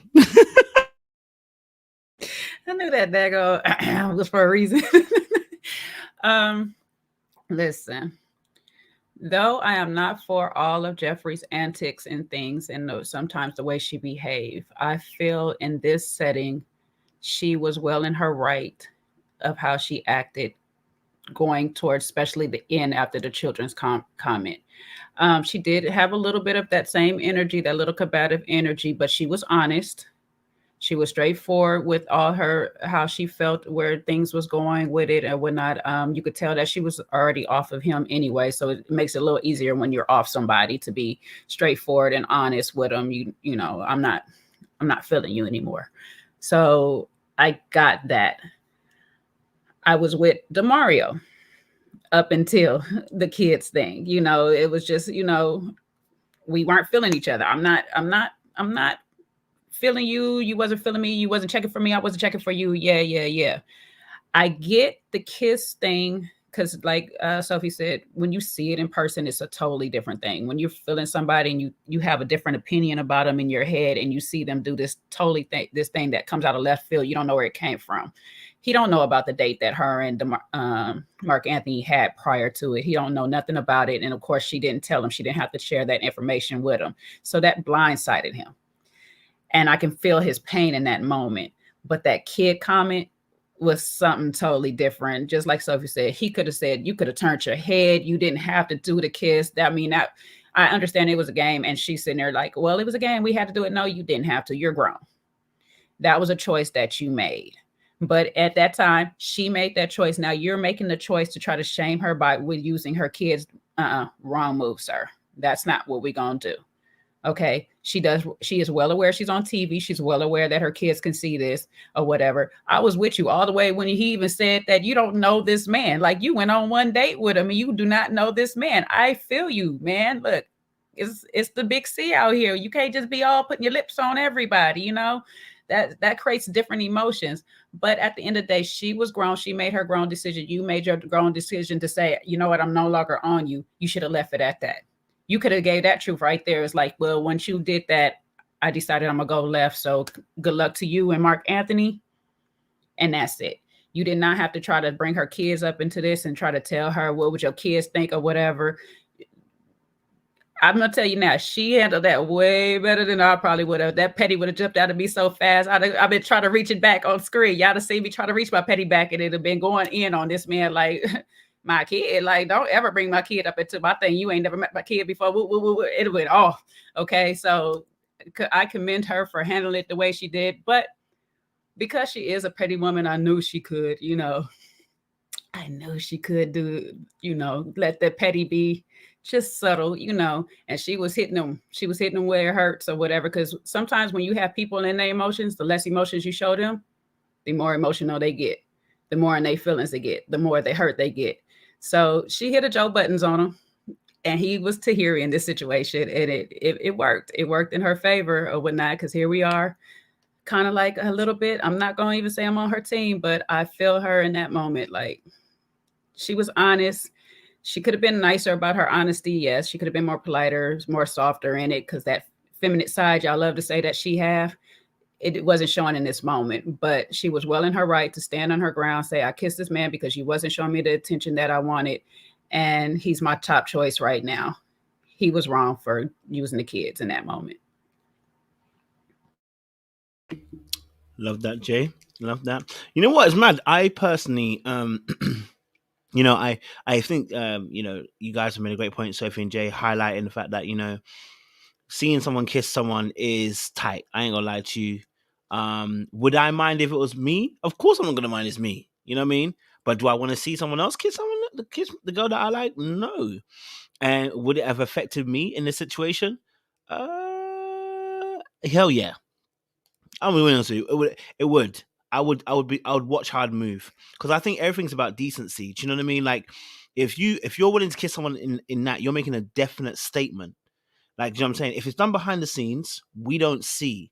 But if it's done in front of people, it wasn't just done in front of me, it's done in front of the whole group. You're asking me to look like a dickhead. That's what you're basically saying to me. You're saying to me that you want me now to wife you up after you've been lit another man. You're treating me like a dickhead. Do you know what I mean? No, you are definitely treating me like a dickhead. Do you know what I'm saying? But having said that, DeMario could have held that ground. But my issue here, DeMario, is that after the situation, you decided to pop off in a particular way, which I think was despicable. I personally think it showed a lack of self-restraint emotionally. I get that you might have been frustrated and might have been annoyed, but I need you to use your words, and not in that particular way. I mean, I needed you to be vulnerable in that moment and tell her, hey, do you know what? When I saw the kiss, it affected me. It made me feel some type of way towards you. You know, I thought we had a connection, and here's what the kiss means to me. When you kiss another dude, this is what it means to me, right? But he went full on, and like, yo, that comment was the first part. But when you see the confessional after, that's when I started saying, oh my days, brother done lost his goddamn mind. Okay, God, I'm so sorry again. I'm using him in vain. But it's like he done lost his mind, because how are you? You know, if you had said that comment, it was bad enough. But then to add the other part of the comment where she on free strike or whatever, free bullets. I said, wait, free bullets? What's the free bullets he talking about? Then he said, the first bullets, I ain't seen her without makeup. I said, oh? I said, no, you're the kind of guy that when it doesn't get your way, or when it's not working, you start to break the person down. That's what it's giving me. You know what I mean? We saying, see, he's that brother that we talked about when guys do that same thing when they break up with you, and it was like you was ugly anyway. That's him. That's him. That's him. Exactly him. I can't lie to you. Exist. I can't lie to you. He is one of those, because that was ridiculous. The number, and they be like, "You ugly anyway. I didn't want your number anyway." It's like, yeah, you did. You just asked for it. Like, bro, stop. Like, but it was the last one of the three. It was the last one of the three when he sat there and said, "And you don't even know this man." I was like, that is not why you're saying what you're saying. He's problematic. So I'm gonna be honest with you. I can't rock with that, and I'm so, like, I agree with the panel. I'm surprised that you know, I'm surprised that she didn't even go harder on the comment about the kid situation as well. So yeah, that was interesting as well. Okay, who hasn't spoken yet? I know I have Johan on the panel as well. JR, go for it. Yeah, I'm gonna start by saying, listen, man, he had no reason to bring up the kids that she has, because she's fully aware that she's got kids, and she's fully aware that she's on TV, and she's fully aware that anything she does is probably going to be shown, and she's going to be sitting back watching it with the kids to say, there's mom on TV. So I'm pretty sure she was very deliberate, and she made no bones about it. She said, listen, they're gonna see their mom trying to make a connection with someone that she's connected with, right? So that's where I'll start. But let's be real. They ignored each other on the boat because they were both occupied with other people. So even before the kiss happened, they stopped talking from then. That little horse riding date where she pretended or faked or lied about her previous horse riding experience. That date, they connected, but they probably didn't keep up contact after that, which is why she said, like, you didn't call me, we haven't spoken, and blah, blah, blah. Jefferi says she has a connection with Mark Anthony. It seems to be mutual to some extent. But we find out in the ladies' lounge that he's already told people that he doesn't want to be with someone who has kids. So I'm not sure about that Mark Anthony connection, even though they've kissed anyway. But back to DeMario. I think he said in his confessionals on the boat that kiss was like, that was it for him. Like after seeing that, he was like, nah, it's a hard no, right? I think that was his exact words. It was a hard no for him. And I don't think there was any recovering whatever connection they had after that. That one date on the horse wasn't enough. It wasn't deep enough. They're not connected. So I don't think they had any problem being petty and getting a bit grimy at the date. They're not feeling each other no more. So it's like the gloves came off. He triggered her with the kids' comment. He was already triggered by the kiss in front of his face with Mark Anthony. And then, like you said, probably being made to feel like a fool for still trying to pursue a connection with her when she already has a top connection that isn't him. So he's not trying to play second. He's got Kavea now, or had her before she went home. And now that he's gone home, hopefully him and Kavea can catch up after the show and they can continue to connect on that level. So that's all I got for that. But I do have smoke for Jefferi, but just not quite yet. I hear that. Thank you very much, JR. Johan, welcome to the conversation. Hey, how's it going, Kojo? Good evening, everyone. How you guys doing? It's going good, sir. It's going good, sir. How you doing, man? What's up, Sean? How you doing? I'm good, brother. The ladies are loving you, brother. So listen, enjoy it. I can't really see the comments, so I won't even worry about that right now. So, but are we talking about DeMario and Jefferi? Jefferi situation, yeah, their little situation. What was your thoughts? Honestly, I think the brother was just kind of he's feeling hurt because he had just lost the other young lady, what her name was, Corvea. So he was just catching L's, So not only was he trying to like save the one that he actually like felt like he wanted to pursue and he lost that one, then he turns around and he's losing Jefferi again. So I think that by the time he got to the date with her, he wasn't thinking straight. He was just emotionally like over there. And then that's maybe something he needs to work on for the future as far as like working on emotional regulation. Because he could have saved his spot on the show and even with Jefferi by just focusing on a connection that he had with her. I mean, he's not a bad looking guy. I mean, she's feeling him. Like he could have just stayed consistent, continued to talk to her. And like JR said, we don't even think that they were talking after they went to the riding the horses. That should have been his moment. Like that should have been like his Clifton and Joy moment right there. Like locking in the rest of the season, you guys are like 1-1. Now, if Jefferi wants to weigh in with other men, you can always talk to other lady on the show too. At the end of the day, it is a competition at this point. So I think he just got very emotional with everything else. Good points, bro. Good points. I appreciate you, Han. Thank you for choosing to join this panel today as well. The ladies are showing us their tails. There's no decorum in these streets. Okay, the thirst is running. What's going on? I don't see the comments. Sir, you don't need to see it because there's too much Thank thirst God. all over our Okay. screens. They are there. This is now this is the energy that we've been telling y'all we want. So that's how Well, we you know. better show up in white, Sean. You better show up chocolate and white. Listen, I got on off-white. I got on off-white. I got on off-white. Wait, no, Sean, you got to come in brown. Sean, you got to come in brown. Spectrum, and it's the winter, so I don't have my summer color. No, Sean, you got to come in brown. That sets off the tone of your skin. Let me go change real quick. Oh, now I can see the comments. This is what we're talking about. But you know what this shows us? This shows us exactly when you are attracted to somebody, women will pay a compliment. And when you're not, you won't. So you do understand attraction and you enjoy it. So look, I'm not hating at all. I actually appreciate it, you know? So we understand attraction, and we understand that when y'all be talking, sometimes it turns us more on or it turns us more off. I don't spoke too much on this platform, so it's ruined at this point.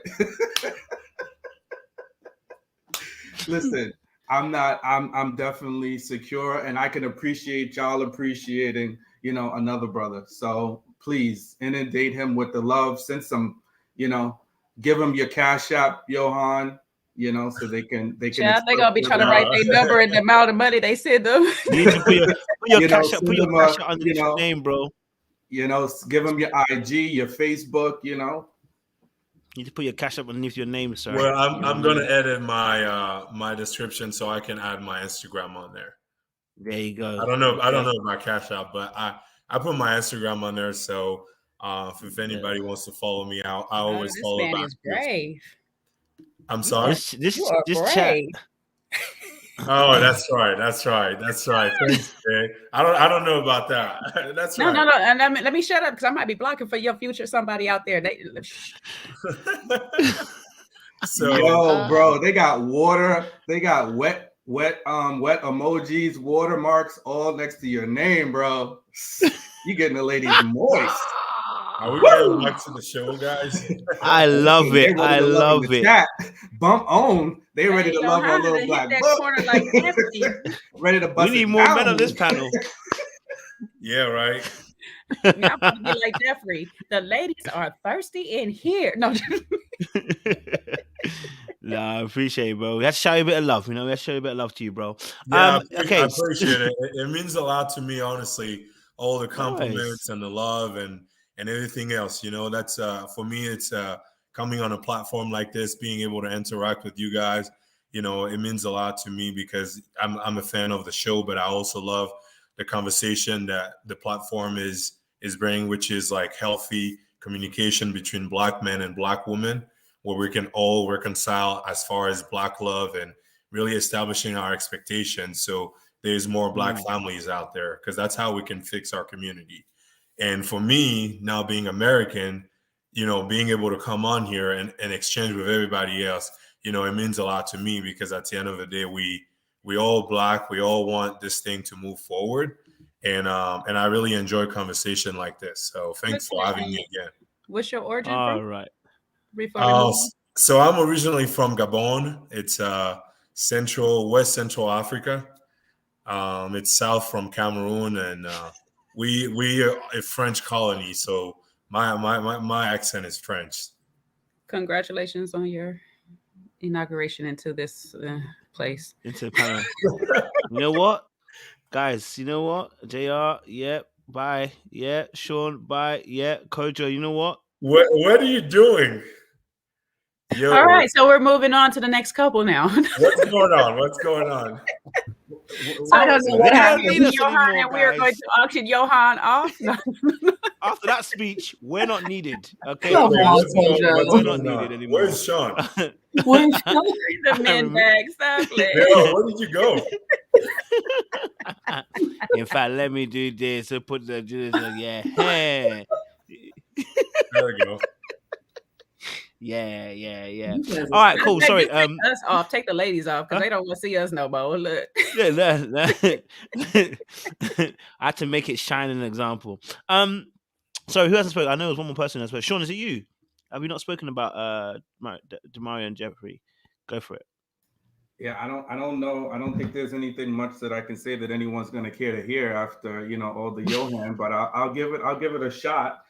Um, I think, listen, well, the one thing I will say that's different from what everybody else said, because I think we're all on the same page that the way DeMario handled the kiss, although it can be awkward seeing somebody that you like and have a connection with kiss someone else in front of you. So we get the awkwardness and the uncomfortability of all of that.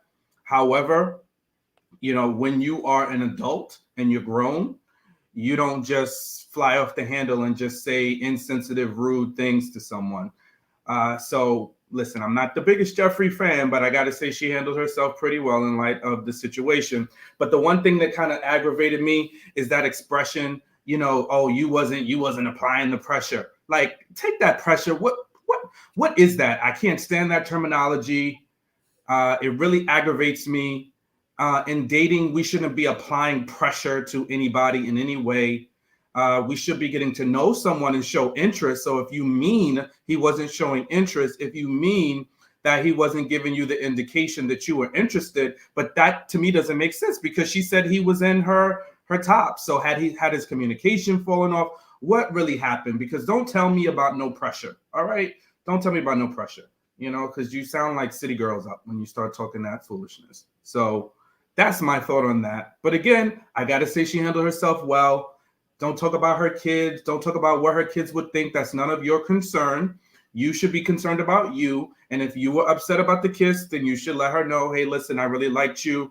And it just bothered me a bit to see you kissing Mark Anthony. But he got a thing with Mark Anthony anyway, because they was tussling over Corvea and him wanting to use his lifeline, to save Corvea, which was goofy anyway. It was too early on.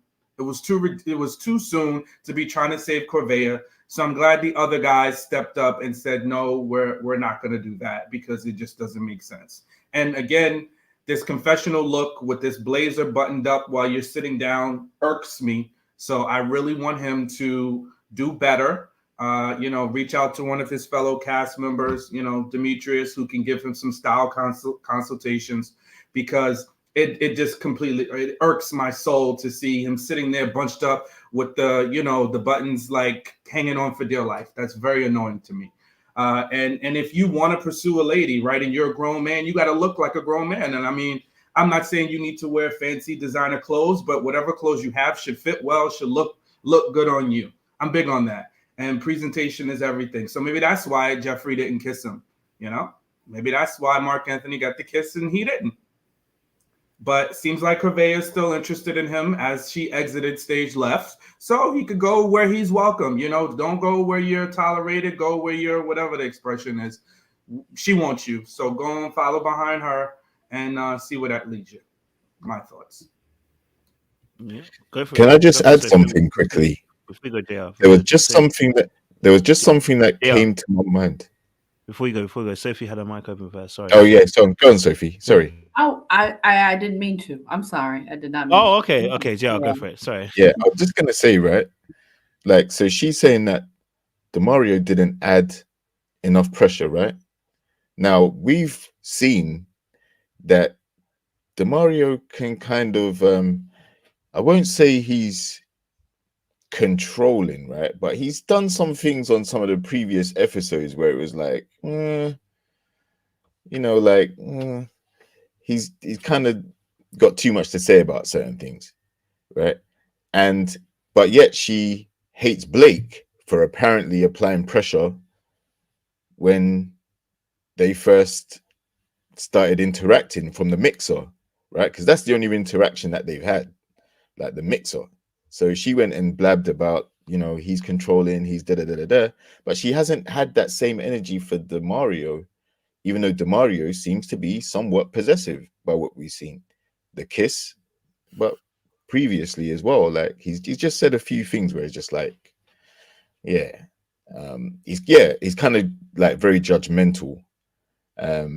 So I just found that interesting that she didn't call out DeMario for being a narcissist and, oh yeah, he's trying to control me and he's trying to da-da-da. But obviously she did express in the lounge what he said, and that was bad enough. Kojo, if I may, JR, you also got to remember that DeMario was kind of focused on Corvea. So like with everything that kind of like happened at the dinner between him and Jeffrey, although he was out of line, I don't think she was really like emotionally invested in what was going on. And that's the thing with her so far, where, you know, although she's not very popular, she knows how to really like communicate through the game and the BS of the show, where she's always looking like she is very, you know, thoughtful, like mature about it. And that all started with like when Blake went ahead and confronted her and did not want to like really say what he'd heard from Sue-Ann. So I think like Jeffrey wasn't really involved in the whole DeMario shebang, and DeMario himself wasn't really involved with Jeffrey until he really saw her getting a kiss. Because remember, like you said, they didn't really talk after the hosting. So it's like now that you lost your connection, and then the number two is getting a kiss, all of a sudden, you know, she's your number one, and you want to flip the table and talk about this lady kid at a date, you know? So it's kind of like a little too late to like act the way he did. And maybe that's why we didn't really see like a pool from both of them energy, but yeah. Dang, it got quiet. Did I say something bad or? No. I hear your point, bro. I kind of agree with you. I see exactly what you're saying. Yeah. Go ahead, sir. I was gonna say DeMario definitely gives passive aggressive, right? And a lot of the stuff that came out, he was holding a lot back. He was holding a lot back about Jeffrey. So yeah, those are definitely signs of a lot of things. Again, if you're not being genuine, if you're seeing things about me that you don't like and you're holding it in, and then you use it as a weapon to attack me later on if I don't react a certain way towards you, yeah, definitely problematic. The comments are killing me right now, but yes. Since JR did jump ahead to the ladies' lounge part or whatever, that's what I was going to speak on. And I hear you, Johan. However, in the first lady lounge, she threw Blake under the bus for, I don't know what order it went in. If Sue said that she got a nickname first, or she threw him under the bus first, or whatever, for that same reason. And I waited purposely for this lady lounge to pop up to see exactly what she was going to say about DeMario. DeMario gave way more energy as being controlling, aggressive, passive aggressive, like all of those things that she was saying. I won't say that he gave narc energy or whatever, but he was giving a lot of the negative energy she was saying that Blake was giving. And I was waiting for her to give that same energy in this lounge, and she didn't. She just kind of gave him like the little bit a softer pass in this lounge. And so, like you said, I do agree with you on this point, Johan, that she's off of him. And so she didn't give that energy, but she wasn't off of Blake when she gave that energy. She's off of Blake now, but at that time she was hurt. Well, you also got to understand, like a man with the arrogance that Blake has sometimes can rub women the wrong way, that it would easily like go the extra mile.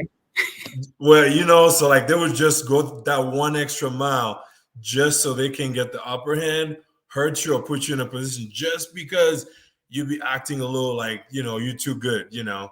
Like she probably just did that because she was just like tired of him being so cold. I mean, like, I'm not gonna lie, the brother out there is like the Undertaker at those dates, like no personality or nothing. So it's even hard for me to watch it as a man. So yeah, I totally get it. Maybe it was just the fact that she had that much dislike for Blake that she went so hard on that at the ladies' lounge, you know.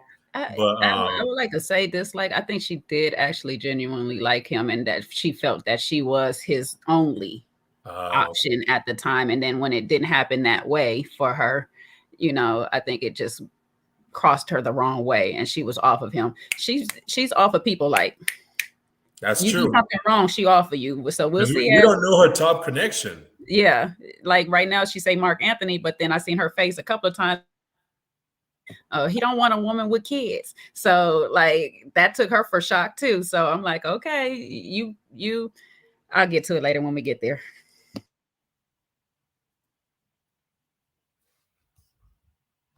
Anyone else with points about the pressure? Applying pressure? Well, the ladies are applying pressure to Johan. Somebody's comment, I almost lost it. I had to go on camera. They said they're not even paying attention. They just see your lips move. They're not paying attention, bro. What did they say? They're not even paying attention. They lost track of what you were saying. They were just looking at you. That's At this point, y'all, I can tell y'all he want 30% of a baby and anything, and y'all gonna be like, okay, take it. He could say 50-50, and they'd be like, sign me up. Matter of fact, we can do 70-30. Whatever you feeling, whatever you're putting down, I'm taking up. 90-10. They'll be auctioning. I can't get a 90-10. I get a 90-10. They'll be putting out Johan's care on the dates. Come on, Gerald. Don't add nothing else. Don't add nothing else. Gerald, don't even add anything else. Coach, are we going to talk about whoever I want to talk about? Where are we going next? Johan's like, listen, it's too tight for me. These ladies want to know if you ready to love. He already said he's not ready to. He's not in that space. Let's not even go there because last time this chat was anyway roaring. Yeah. The West. I'll save you, bro. I'll save you, bro. Okay, cool. We'll move it on. We'll move it on to who's my next couple? Sorry, I didn't write notes because I'm gonna misread the name. All right, cool, fantastic. We're gonna move it on to the actual. I don't know if you guys would. I'll do it quickly. The date between the four of them. So when Blake,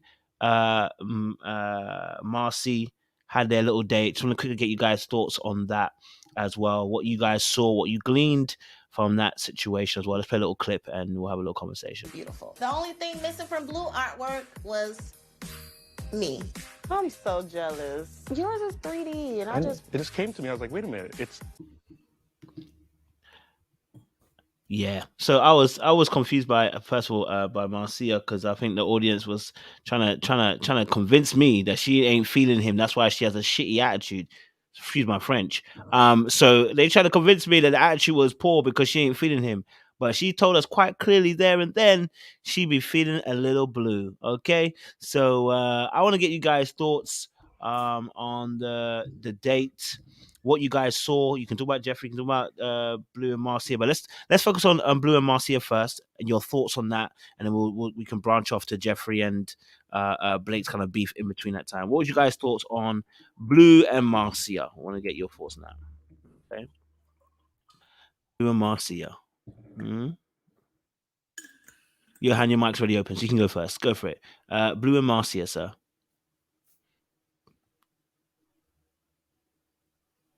I'm going first. Yeah, you're going first. Yeah, your mic was already open. So I apologize. Sorry. That's all right. Don't you worry about it, sir. No, so I think honestly, Blue so far is like one of my favorite gentlemen on the show. I haven't really like noticed anything like awkward about him. He's been very consistent with the lady that he's feeling, and basically at that date, I felt like Marcia was still trying to be focused on the wrong thing, trying to bring up like things about Blake and Jeffrey rather than like maybe focusing on creating connection with Blake and or like solidifying everything with Blue. She was kind of like very distracted on things and kind of going back to the date that they also had last week where she was saying nope to everything. So I think that she kind of like blew it with Blue because he's, in my opinion, he was so far a good guy, but I could be missing something. Appreciate you, Johan. C-Way, good to have you on board. I'll get you on here before you have to leave us again. But what was your thoughts? We were talking about Blue and Marcy, their little connection, their little date. How did you see things, babe? I had to walk away. It's a little loud over there. I don't even know why I joined because I don't even remember what. I can't even tell you. Look, didn't he have a coloring book out, or is that the wrong scene? Was there a coloring That book is the in right this scene? scene. Let me play a little video clip because of you, because I know you need a little Okay. video clip. I could open it and see more. Impressed. So creative, I love it. When Blue made his painting, I thought it was really cute. That's it. There you go, Seaway. Yeah, I don't know. Oh my lord, I don't know what. You might have to just hang up on me. I don't know what is. Thank you. Was you skiing today? You don't look like you skied. Negro, you distracting her. I was skiing earlier. This is not my skiing makeup though. My makeup. This is like my dinner makeup. I wasn't talking about the makeup, your hair, just the whole look. Oh yeah. Oh, thank you. Thank you. Let me distract the Seaway. You're on task. Okay. All I know is I was really confused. I didn't Blue say that Marcia wasn't for him? Like Marcia, because Marcia didn't want the kids, right? Kind of as well, so yeah. I think this is a storyline issue. Too. Yeah, this is a storyline issue because last week Marcia and Blue were not connected at all because Marcia doesn't want to deal with a guy with kids, and Blue said that she doesn't want to be outdoors, she don't want to hike, she don't want to do crap. So I'm just trying to understand how we got here this week. Maybe I missed something because when he brought up that coloring book, I mean, they lost me. I didn't know what they were talking about, why they were there, why we were there. So I was a bit confused, but maybe y'all can fill in the blanks because I'm not feeling their connection. I really personally don't understand. And we don't have a lot of character development with Blue still. I don't know what Blue really wants out of life. It's not very clear. So y'all can help me out. And it is nice to see. What's your name? Johan? Hello. It is nice to have new men on the panel. Nice to meet you. Get your ass off, Seaway. Get your ass off. You are banned. Thank you, Seaway. It's always a pleasure when I see you. JR, Blue and Marcy, what's your thoughts real quick? What's your thoughts on these two, man? I'm definitely not buying this connection. I agree with Seaway. Like last week, they had an outdoors date. She said she's not outdoorsy. Then, they talked about the outdoors thing. He said he likes fishing. He gave her multiple options. What if we got a cabin and da-da-da? She shut it all down. She's not interested in none of that stuff, right? Then the kids, she said, like she'd rather be having fun than to have kids and all of that.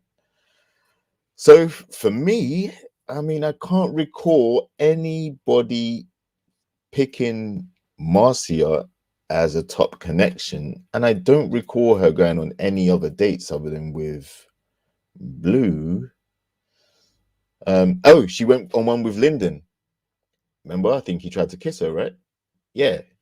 So she's not feeling him. That's completely gone. So I think this connection may be just something to stay on the show. I don't think there's anything genuine there with that. And even Blue, when they did the collage date, he seemed to vibe with Jefferi for some reason. He made that comment like he likes the way Jefferi's energy is towards him.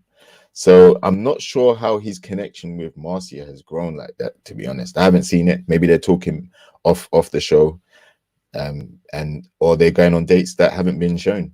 But from what I saw last week, I don't see how this transformation in their connection has happened so suddenly.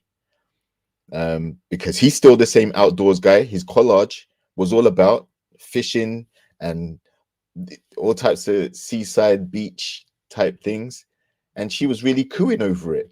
She was like, "Oh, that's so cute." But last week you didn't have no time for that. Maybe she was in a bad mood last week.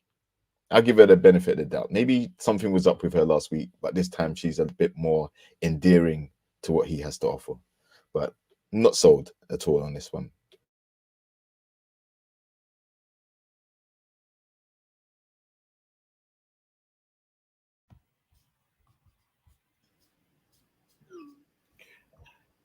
I think Marcia looked nice in her workout attire. I can tell you that much. Sir, is that all you saw? Yeah. I feel like this season of Ready to Love, the second season, does have a pool of men that has the same similar like lifestyle of walk of life. I can see her really like connecting to Mike from the season before as far as lifestyles go. Because it sounds like she doesn't want to do anything that's like outdoorsy and the cabin and all this stuff. She's in Miami. Like I get the Miami girl vibe from her, and which essentially is like people that would connect with Mike from the previous season. And so maybe if she's feeling like her guy isn't really there, or she's not connecting with those guys, maybe that's why they're trying to force the storyline between her and Blue, because Blue really hasn't really like said anything that's gonna make everybody go like, why is he on this show? So that's why maybe he's not getting a lot of camera time, like Anthony and Cynthia, for example. So, but I don't know. I'm not trying to get ahead of the show here. I know Kojo is probably taking us there already. Which Appreciate Mike you your hand. talking about? Mike that's with Brandy? Mm-hmm. Yeah. Like if you were single, like I'm just talking about like, you know, in the scene. No, you don't see it, Sean? No? Okay, never mind. Because I don't see any guy on the season who's gonna like who's like going with what she likes. I don't see her like liking anybody. You know You what don't I need mean? to do it like that, though, bro. She's not problematic. She just hasn't found love. Why you No, gonna I'm do not that? saying that she's problematic. Wait, Mike is problematic? Did you watch the last season? You talking about Mike from Ready to Love Miami? Yeah, but what I'm trying to say is that I'm just talking about their lifestyle. What essentially like what they do, like how they carry. I don't want to debate you because they'll take me out. So Oh I'm just no, saying. hey man. I'm just respectfully disagreeing. Okay, and I could be wrong because I just respectfully disagree. But yeah, if you see it that way, sure. I just don't like see her like connecting with anybody though. That's why I just thought about him, because he was very different than the other guys on the rest of the season too, because he was like a Miami dude. You know, he wasn't Haitian or anything like that. That's what I was referring to. Maybe if we're gonna go down the path of Mike, maybe Mike and Jonique. Yeah, that's another. There you go. That's another one right there. Yeah, maybe Mike and Jonique. That's another one right there, because she reminds me a lot of Brandy too, in her personality and the way that she carries herself. You know, and background does a lot in connection, because those dates you don't necessarily have enough time to really be who you are. And when you find out that you have like similar background, like Cynthia and Anthony, it is easier to just like lean on that connection and just say like, oh, we have a lot in common and we'll be great, essentially.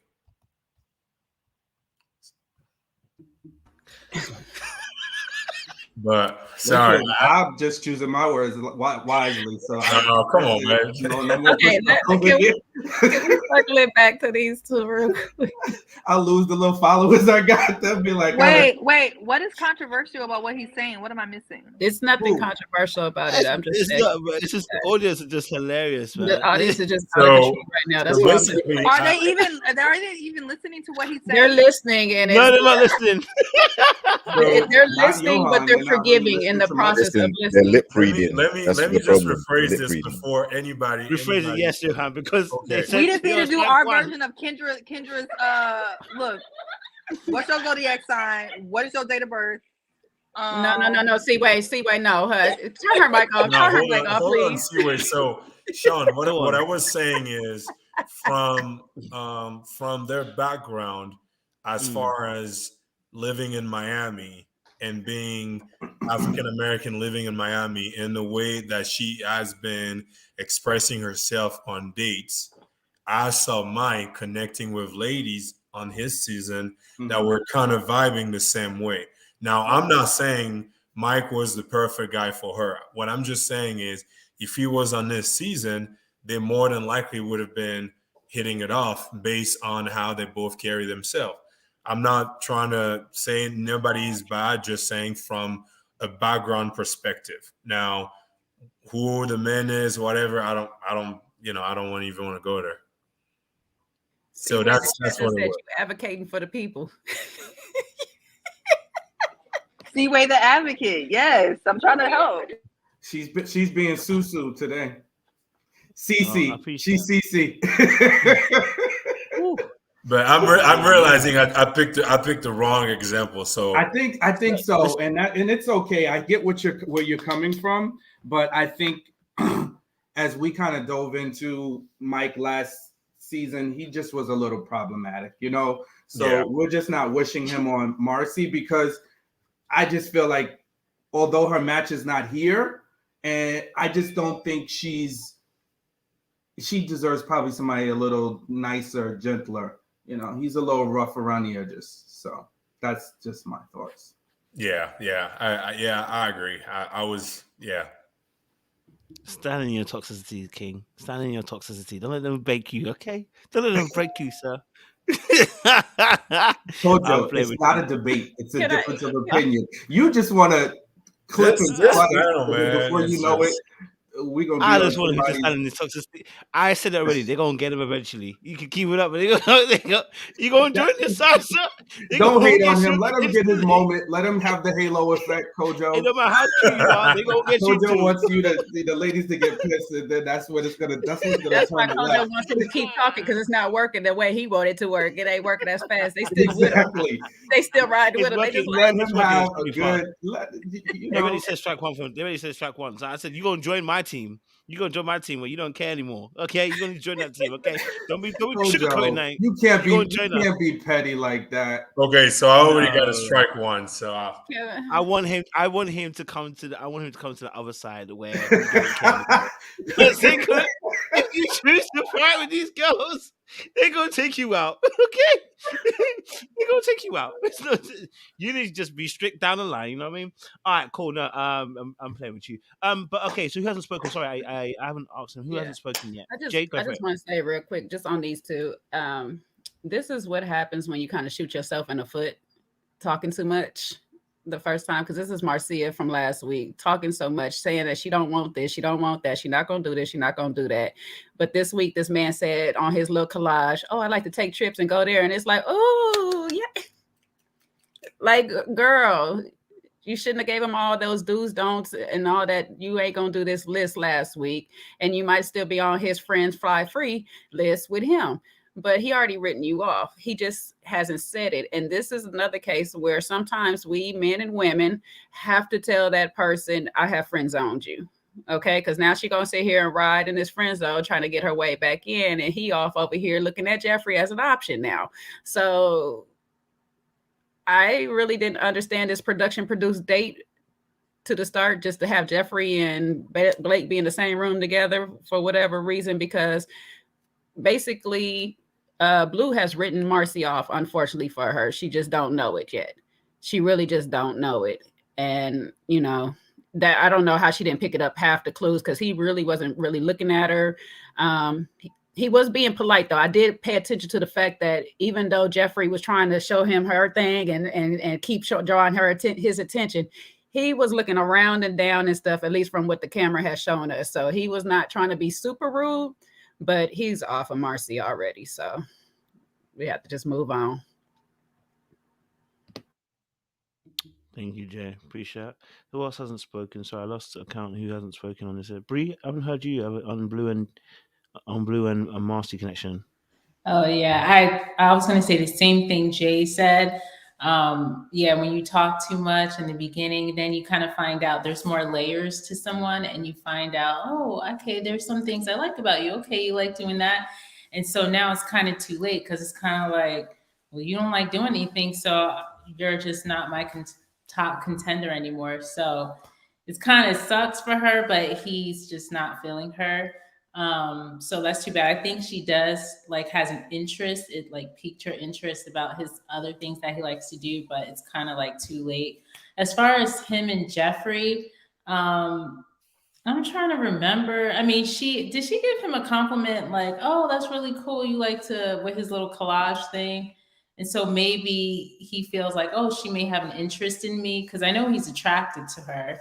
So because I guess she gave him a compliment, I'm not too sure, I don't remember. Now he feels like he has an opening with her. So I don't really have too much. I agree with everything what Jay said. And as far as Blake and Jefferi, I just think production did that because they thought some drama was going to pop off. And it really didn't, because Blake was not going to give her the time of day. So that backfired on production. They wanted a moment and it didn't happen. So there's nothing too much there. But yeah, it's kind of like my thoughts on that.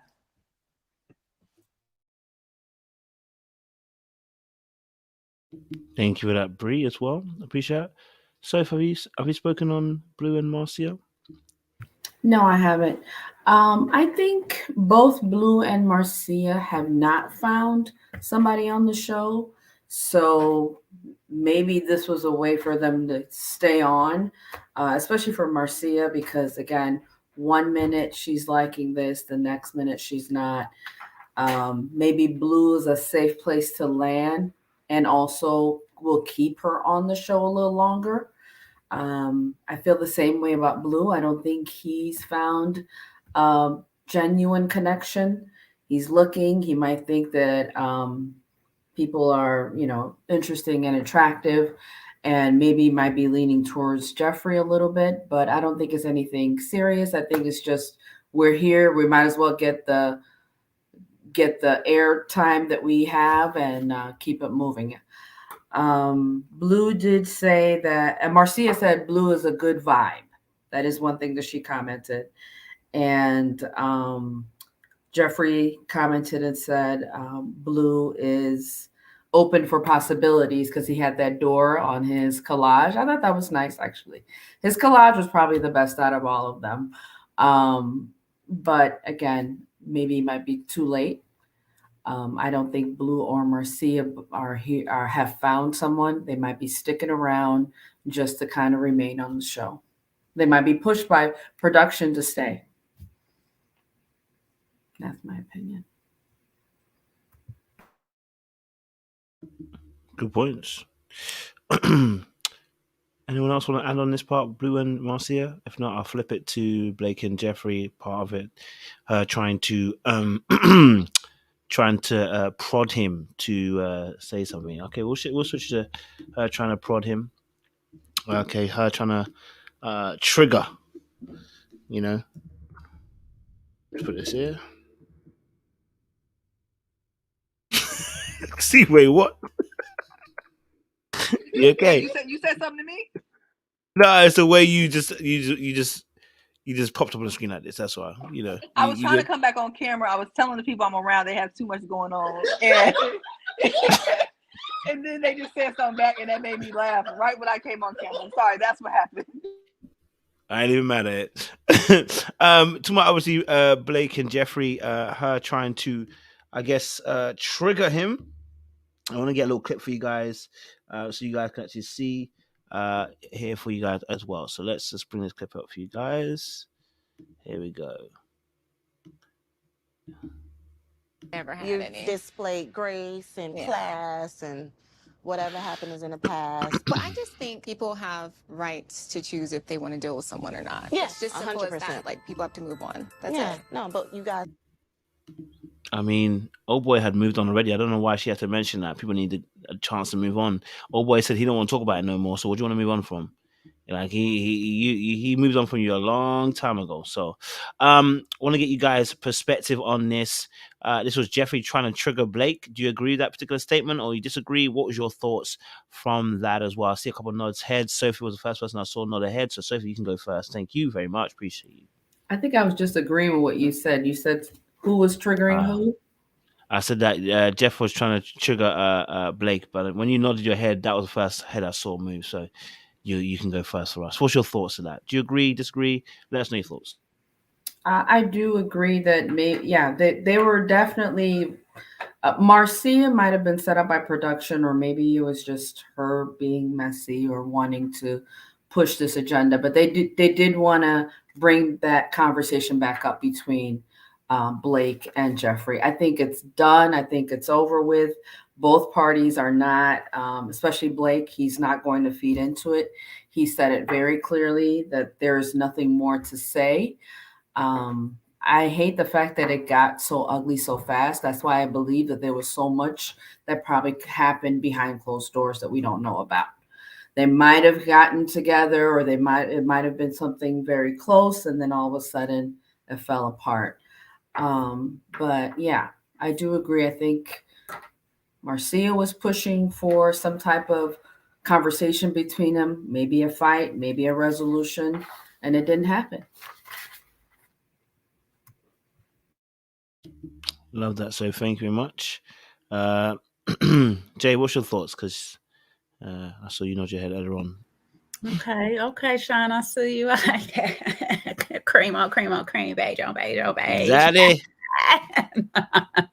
Yeah, I definitely feel like she was poking the bear. There was the petty side jumping out of her in this, because she didn't give that same attention she should have gave to DEMARIO when she was, giving Blake. Matter of fact, no attention at all. You don't have to make a comment on his thing. You don't have to say anything to him. All that little extra rah-rah she was doing on the side. I'm over it. I'm good. That's him. If you're good, then I don't have to point who's not.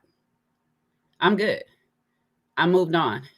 No, I do not want to talk about it. That was him. If he don't want to have a conversation, there's no conversation to be had. I don't need to address anything extra. I don't need to keep trying to say little things to trigger him or anything. And that's what I seen her doing. Y'all could feel something different in the chat because y'all like Jefferi. You just don't like Blake. They both the same when it comes to being petty, but she got an extra upper hand on it or whatever, because if he says anything back, it's going to feed into controlling, aggressive, all these things that she already labeled him. So he can't even play it, no cards right now with her. He has to just sit there and take whatever she's doing. And she's sitting here poking the bear when he clearly said, I don't want to address it no more. There's nothing to be addressed. This is like between us or whatever. And since I don't want to talk about it, I don't need to talk about it.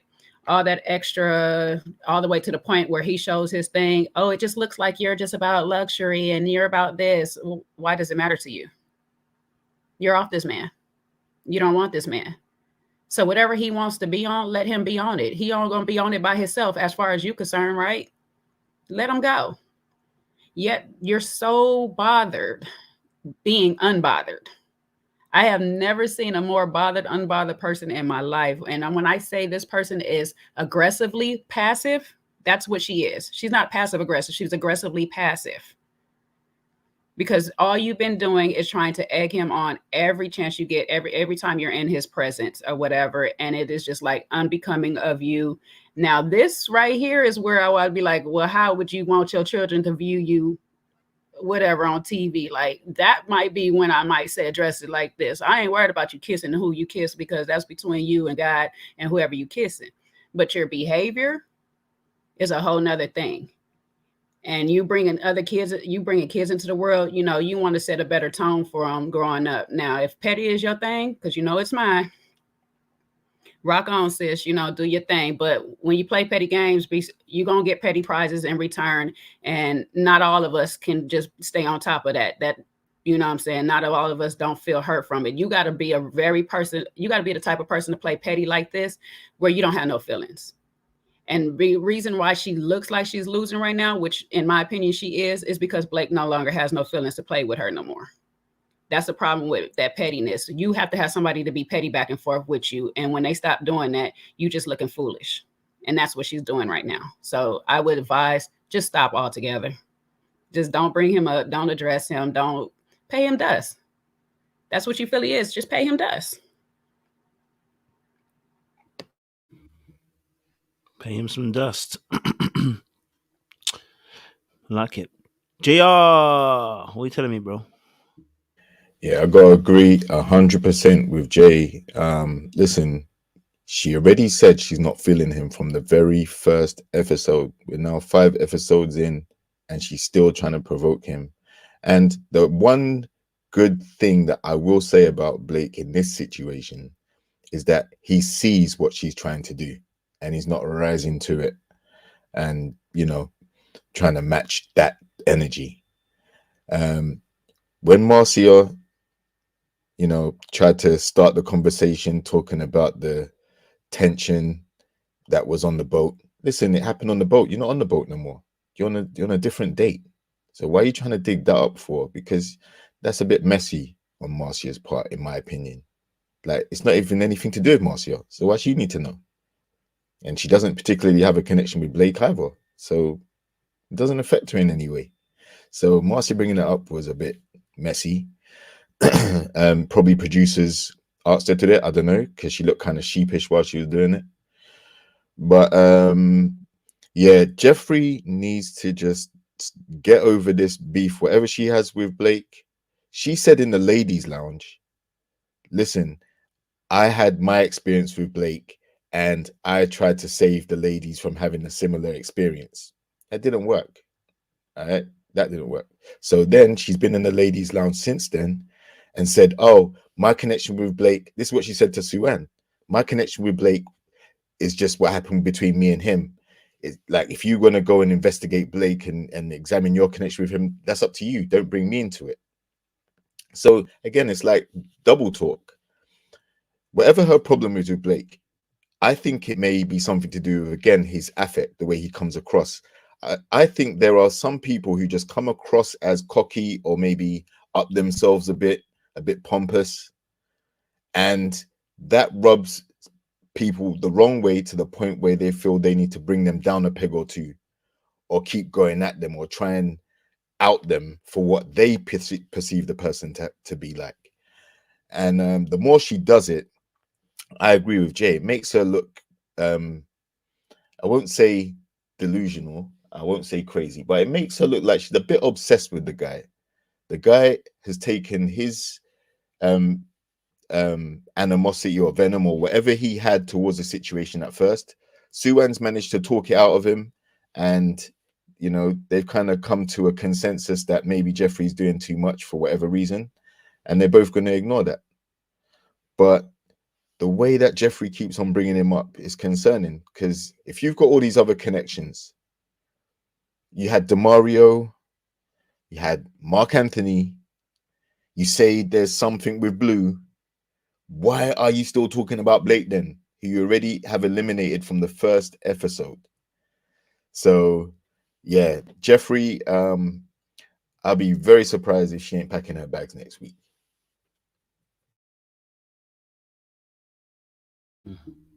Appreciate it, JR. Thank you very much. The audience a trip. I saw that comment. Ridiculous. Sean, have you discussed Blake and Jefferi in this particular foursome date and her trying to trigger Blake? What was your thoughts? You know, no one's talking about the little timepiece that he did. You know, the little luxury timepiece he did. You know, did you get it? Did you understand it?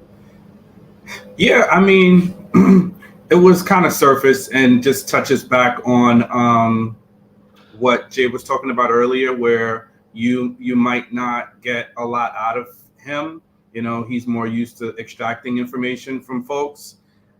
But, you know, I do know that he seems like a serious person. And I think that goes back to the whole military thing where time is super important, right? And how you manage time, and time's the one thing that you can never purchase and you never get back. So I get how that would be important to him.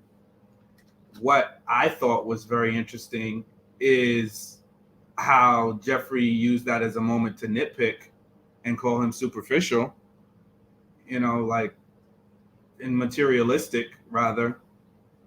I'm like, why? Just leave him be, you know, just leave him be. And meanwhile, you know, she's also going tete-a-tete with Marcy for what reason?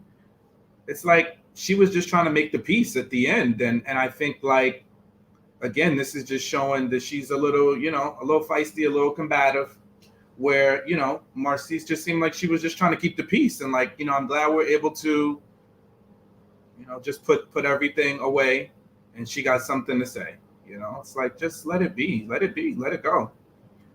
But I hope this is the last we'll ever have to see Blake and Jefferi together, because they shouldn't be in the same scenes. It's starting to get a little cringy to watch them together, because clearly they don't like each other. So they're just going to keep having these awkward moments So don't put them on a double date. Don't put them on a triple date. They don't need to be in each other's proximity because they don't like each other. So I think that's that. And I think another thing that could be potentially dangerous, I mean, for Jefferi and her time on the show, is that another man seeing you give another man so much of your energy and you pretend to not like him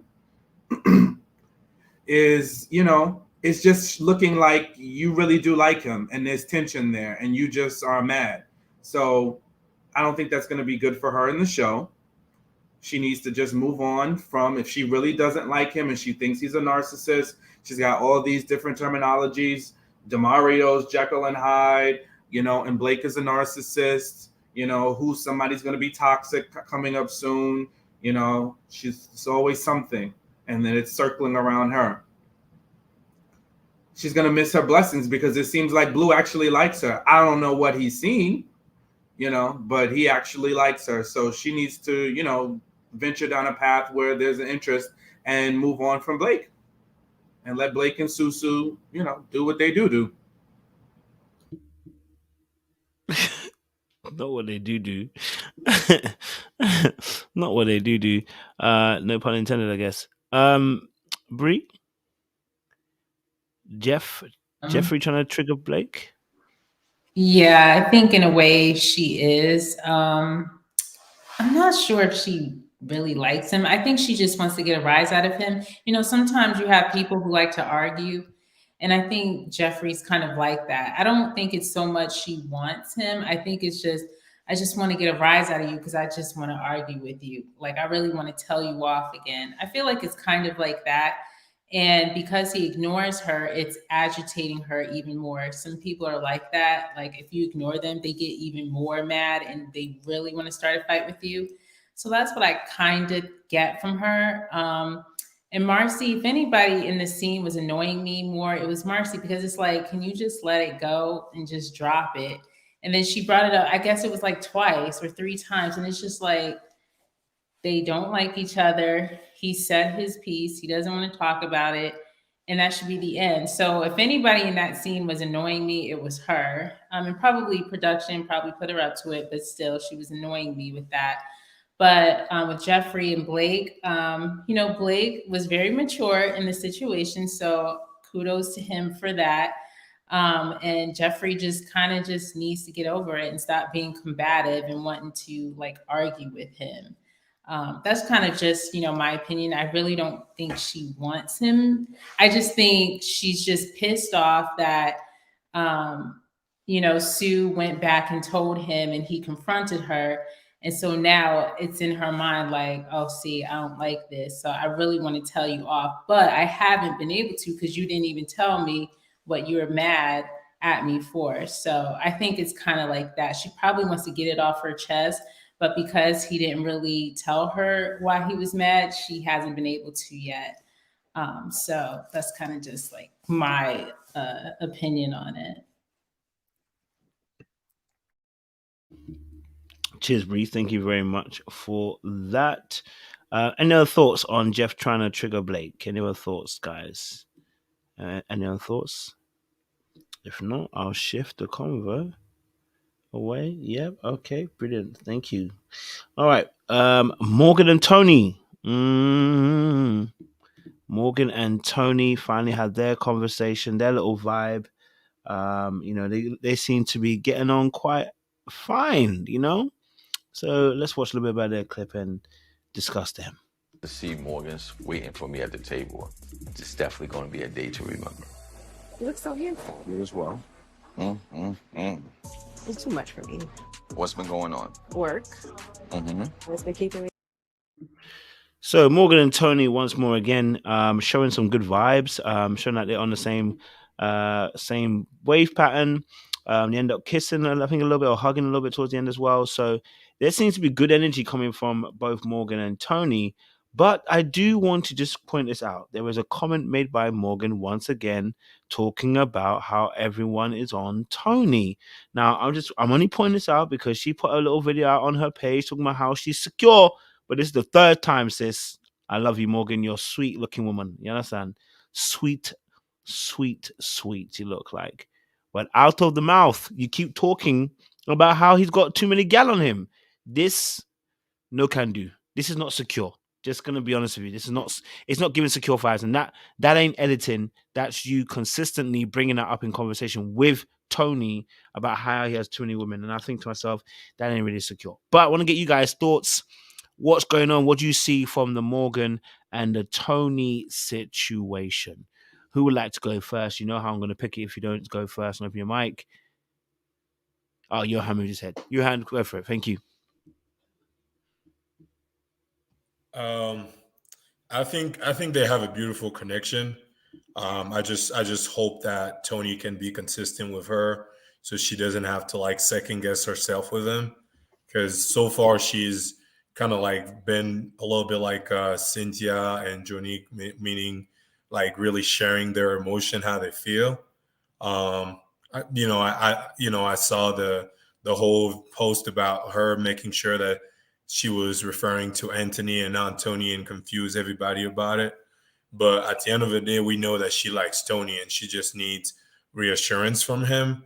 I just hope that she doesn't like choose it to be the heel she's willing to die on, because like she mentioned, there are other men who are actually really interested in her if she's like opening up to them. So it's just a matter of like Tony being a man and being consistent and showing her that this is who he really wants to make it to the end with. So, yeah.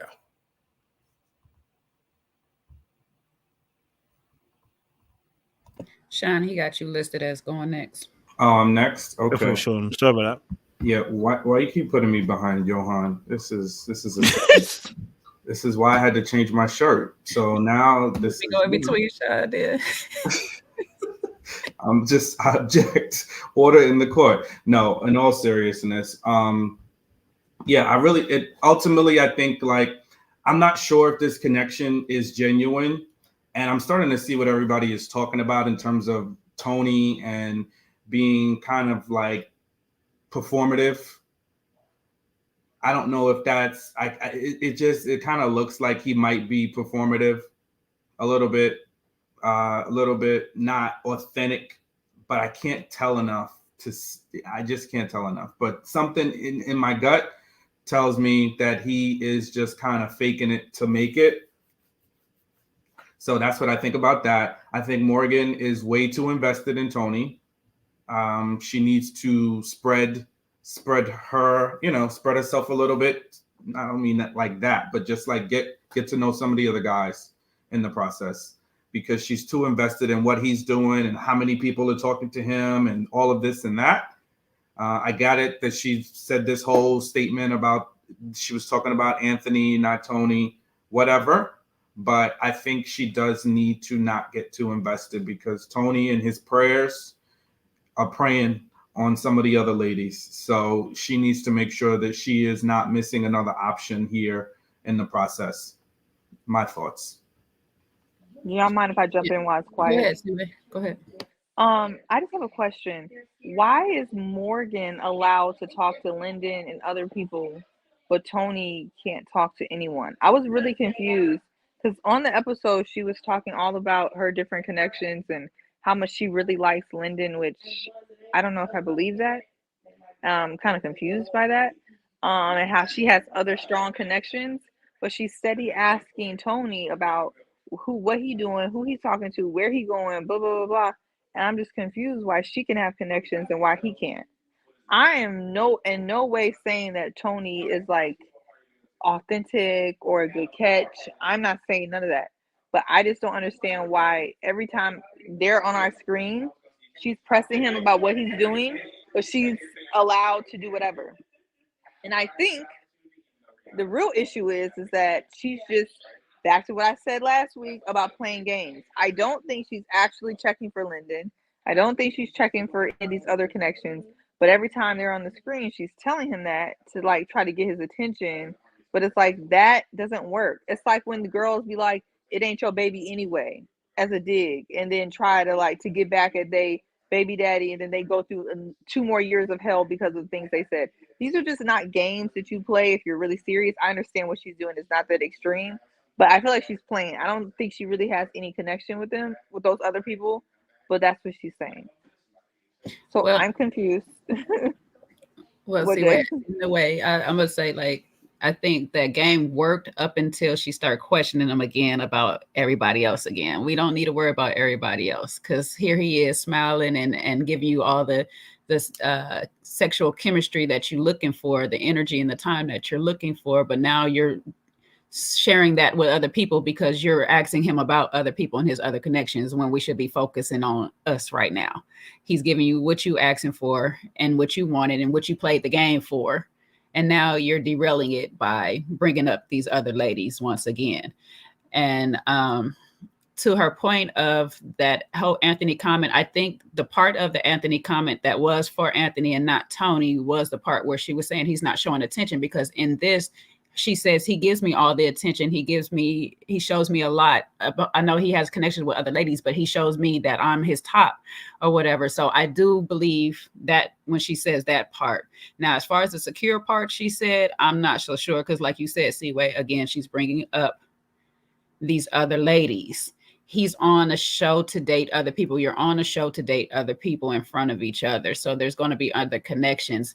You have to just bite your tongue in this and just like really say that if this person wants to be with me, they're going to actually be with me. And they do kind of need these other connections to keep them there. Now, if you want to sit here and tell them, hey, you really feeling me? I'm really feeling you. Let's just go ahead and leave this process.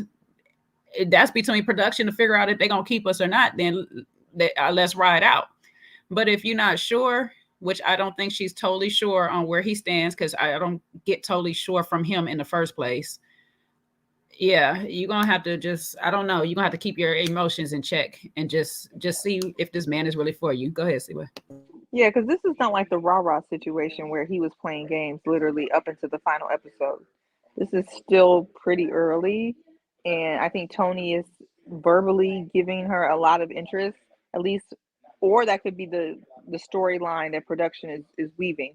Because, you know, they love to focus on particular stories and couples that make sense. But from what we see, most of his energy seems to be directed towards Morgan. But I will want to caveat, because I know some of them watch, that perhaps there's more going on that we're not seeing, because that doesn't fit the story that they're trying to produce. With that being said, you know, you just don't want to keep pressing a dude this early, showing that much interest and being that invested in what he's doing and where he's going. Because if someone is making you feel uneasy and insecure, you should just move around.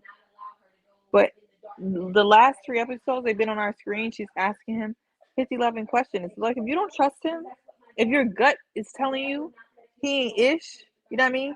If your gut is telling you that he ain't right, either you're very insecure or he's probably not right. And I'm going to lean towards he's not right. So if you don't feel like he's right, move around. But don't keep pressing this man. I know I'm tired of seeing it. You don't trust him, let him go. Let him be free. So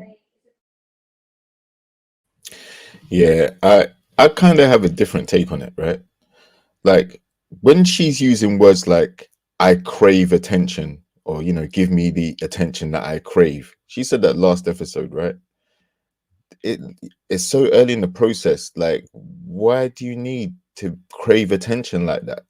You've got connections with other guys, but the way she sounded, it's like she's got none and she's being deprived of attention from him. Listen, I think that Tony dressed sharp as a tack, like for this date, because he's still hurt by her choosing Lyndon as the sexiest guy on the show. So he decided to step it up for this date and try and be like, nah, like she's got to be joking. Like, I think his ego is very hurt. He has made a few comments in his confessionals about just that incident that took place. And I think he sees himself as, like he says, no competition. He's hands down the better looking guy. So he doesn't know what's up with that. So I think he dressed very sharp. I saw that white blazer and I was like, yo, okay. You know, he's definitely trying to make an impression on her. And their date went very well as far as what I could see. So, but I'm not sure who. I mean, other than Jonique, I haven't seen anybody on TV that really Tony's been complimentary to or dating or anything. And even with Jonique, she broke down and started crying, I think, during that date. And he consoled her, and then he just went off and mingled with the rest of the boat party. So yeah, Morgan is kind of confusing me, to be honest, because again, there is a double standard. I think she feels like she's attractive enough to warrant attention from other guys, but he shouldn't be examining his connections, and that's a bit hypocritical because you're both in the same process and it's still very early. So yeah, I'm a bit confused by what Morgan's doing.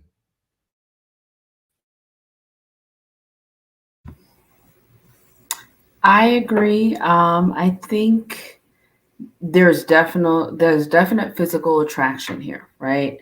There's a lot of sexual energy. I feel like Morgan keeps bringing up other men.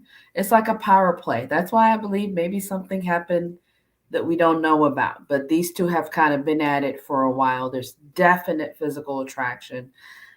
She goes as far and asks, are your kids ready for a baby mama? Your husband material? You know, these are pretty strong things to say to someone that you're feeling. And then she goes and plays games, though. She mentions other men. I don't know. Maybe never giving a direct answer. And yet you're making these grand gestures saying, you know, you would make a great husband. That's my baby. That's my baby. Giving him words of affection. So yeah, it is kind of double-minded, right? Like even him, now he's trying to gain her attention back.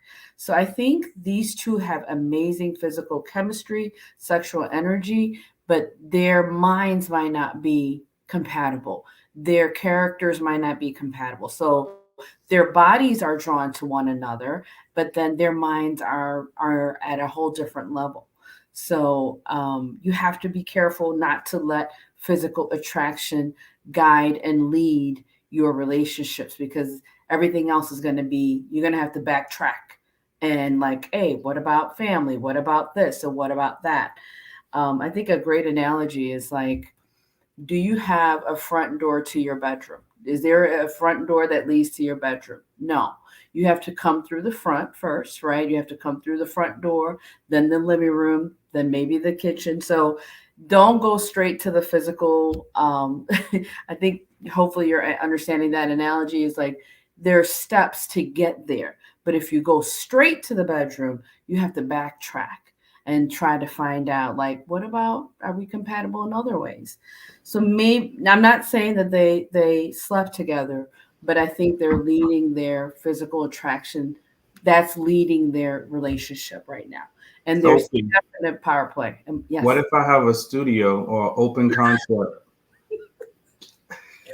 Even if you have a studio, Sean, you still got to go through the front door to, I don't know, man, to get to your I'm your just bed. messing with you. I'm just messing with you. But I heard this amazing analogy saying most people don't have a front door to their bedroom. You have to. So why do you bring someone to your bedroom right after you meet them? You know, they have to first, come through the porch, the door, the living room, the kitchen. Let there be a natural progression. Sometimes when we do it the other way, we got to backtrack a lot. Yeah. So one thing I wrote down was that she says she wants a man's man. What does that mean? Like she likes aggressive men. They're not great descriptions of what she really wants. That might sound more of a sexual thing than it does of a long-term thing, right? She's very beautiful and attractive, and so is he. And that could be all they might have in common. And, maybe I'm going to leave it at that. Love those points. Bree. Yeah, I so agree with Sophie. Morgan's just, at the end of the day, she's just trying to make Tony jealous. And I think to a certain extent, it kind of works, but then it kind of doesn't, kind of backfires on her.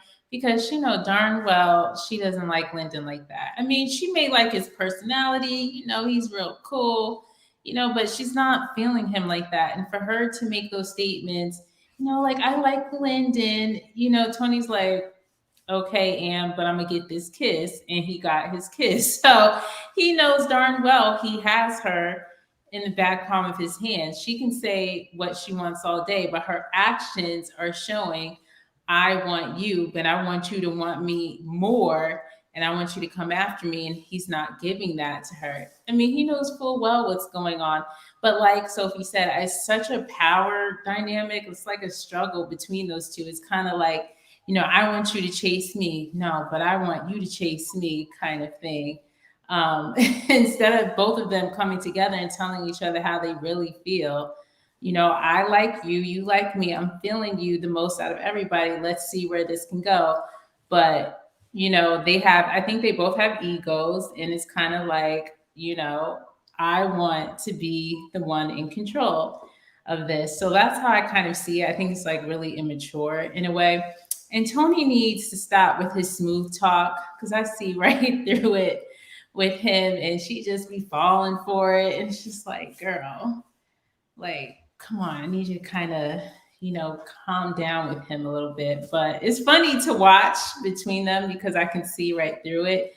But I just want them both to be honest with each other about how you feel. I think today, like with this dating thing, it's like, oh, well, you didn't call me yesterday, so I'm not going to call you for 3 days. It's kind of like that I see between those two. And it's just stop, faking it and just tell each other, I like you.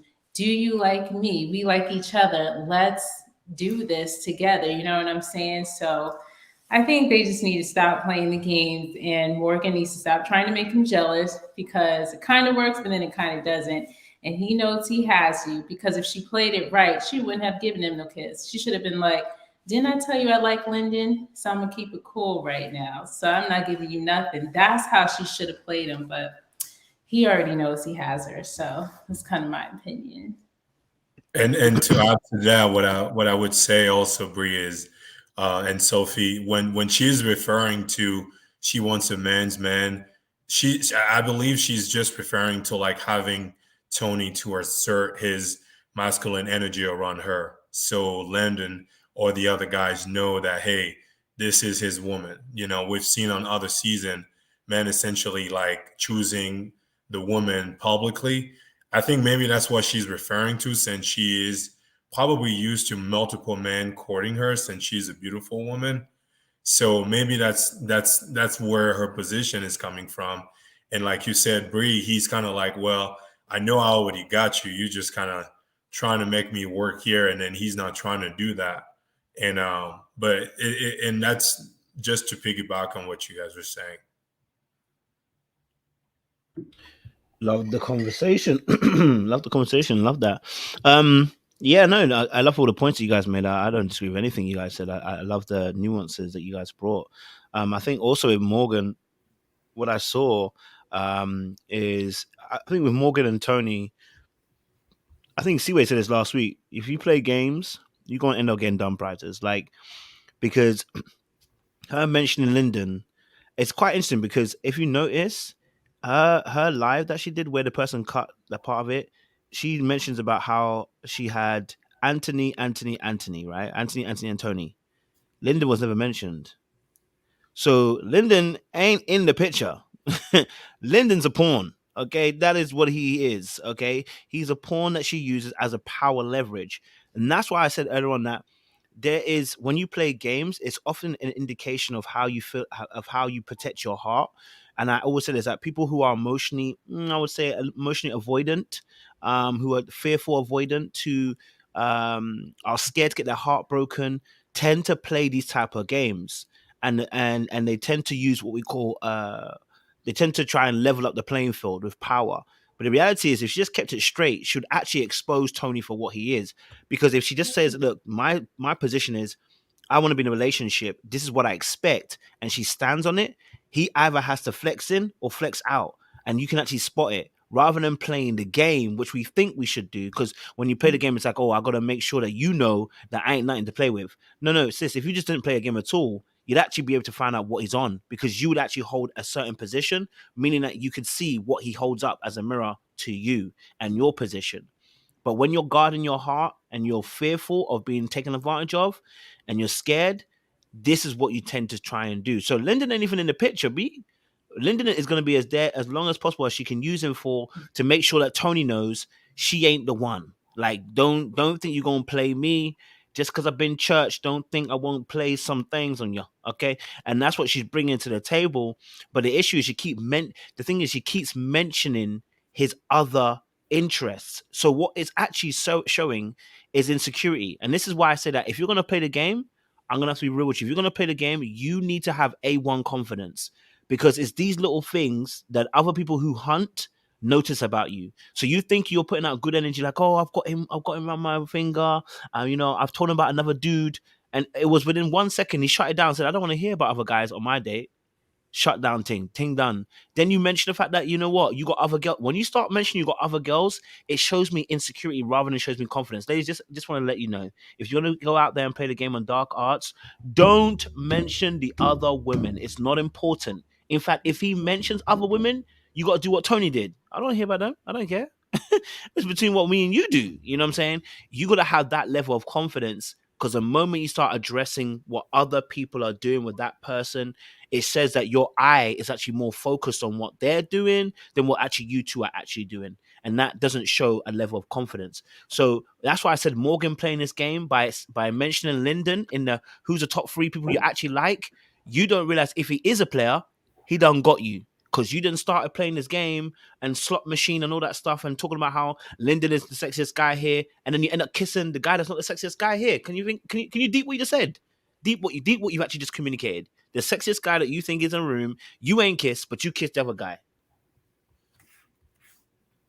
You gotta be careful what game you play. You know what I mean? So does someone want to add? I've heard someone who was on to add. Anybody want to add?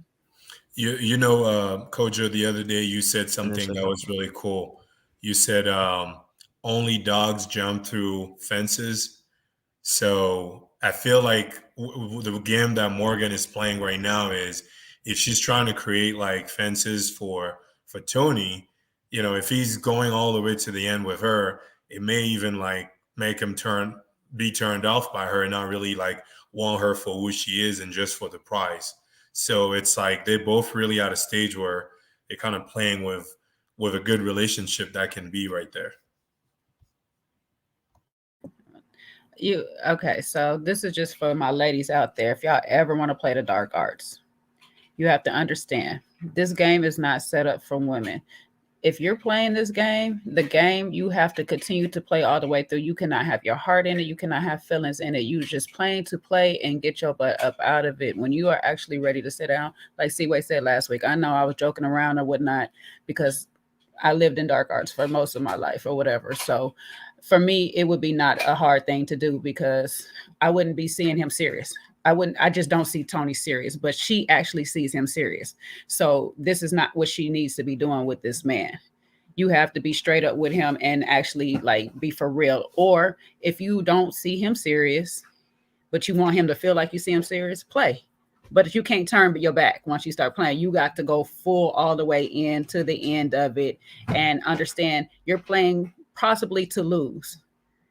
So you got to have that in the mind that you're going to lose something. You're going to either lose him, you're going to lose some of your morals, or you're going to lose your dignity, but you're going to lose something in the process. And if you're okay with that, you can live with that at the end of the day, play along. But if you're not that type of person, don't play these games. Like, seriously, I know I joke and whatever, but I'm going to be real honest. We as women are emotional. So a lot of times we're going to be the ones hurt at the end.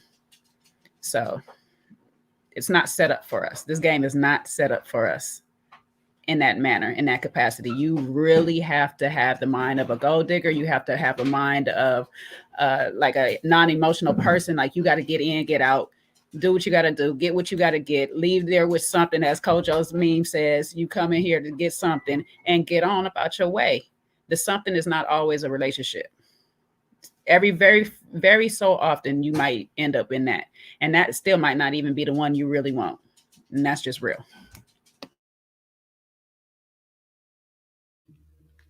Yep. Lovely stuff. It's good to advise a woman too. You can play the dark arts, you know. Hey, listen, if you want to play, I'm always here to support you guys. You know what I mean? I'm here to support all equal rights. You know what I mean? If you want to play the game, let me know. I'll break it down for you. You want to play these men? Let me tell you how to play these men. Okay? All right. The game is free for everybody. All right.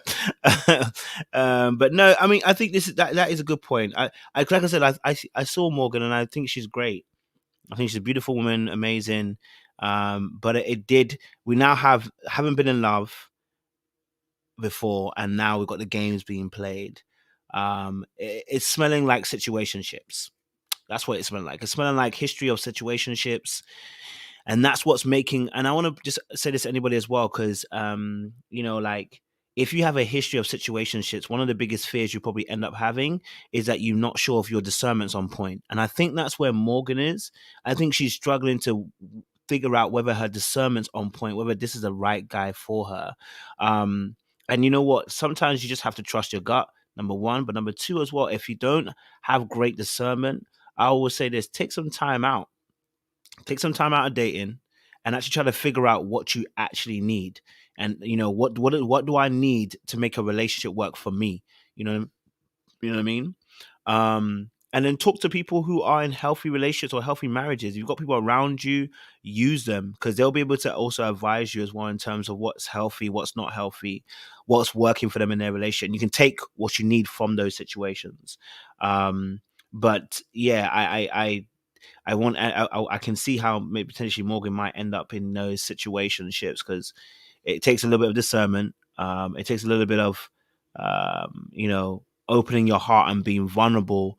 And I want to be honest with you, if you're not going to be vulnerable and open, you tend to end up in situationships. The very thing you're avoiding, you probably end up in. So the one way to win this game, if you're not involved in dark arts, just as a general rule, I said to people, is live the game straight. Do the thing the correct way. If you want something, you say you want something. If you want a relationship, you want a relationship.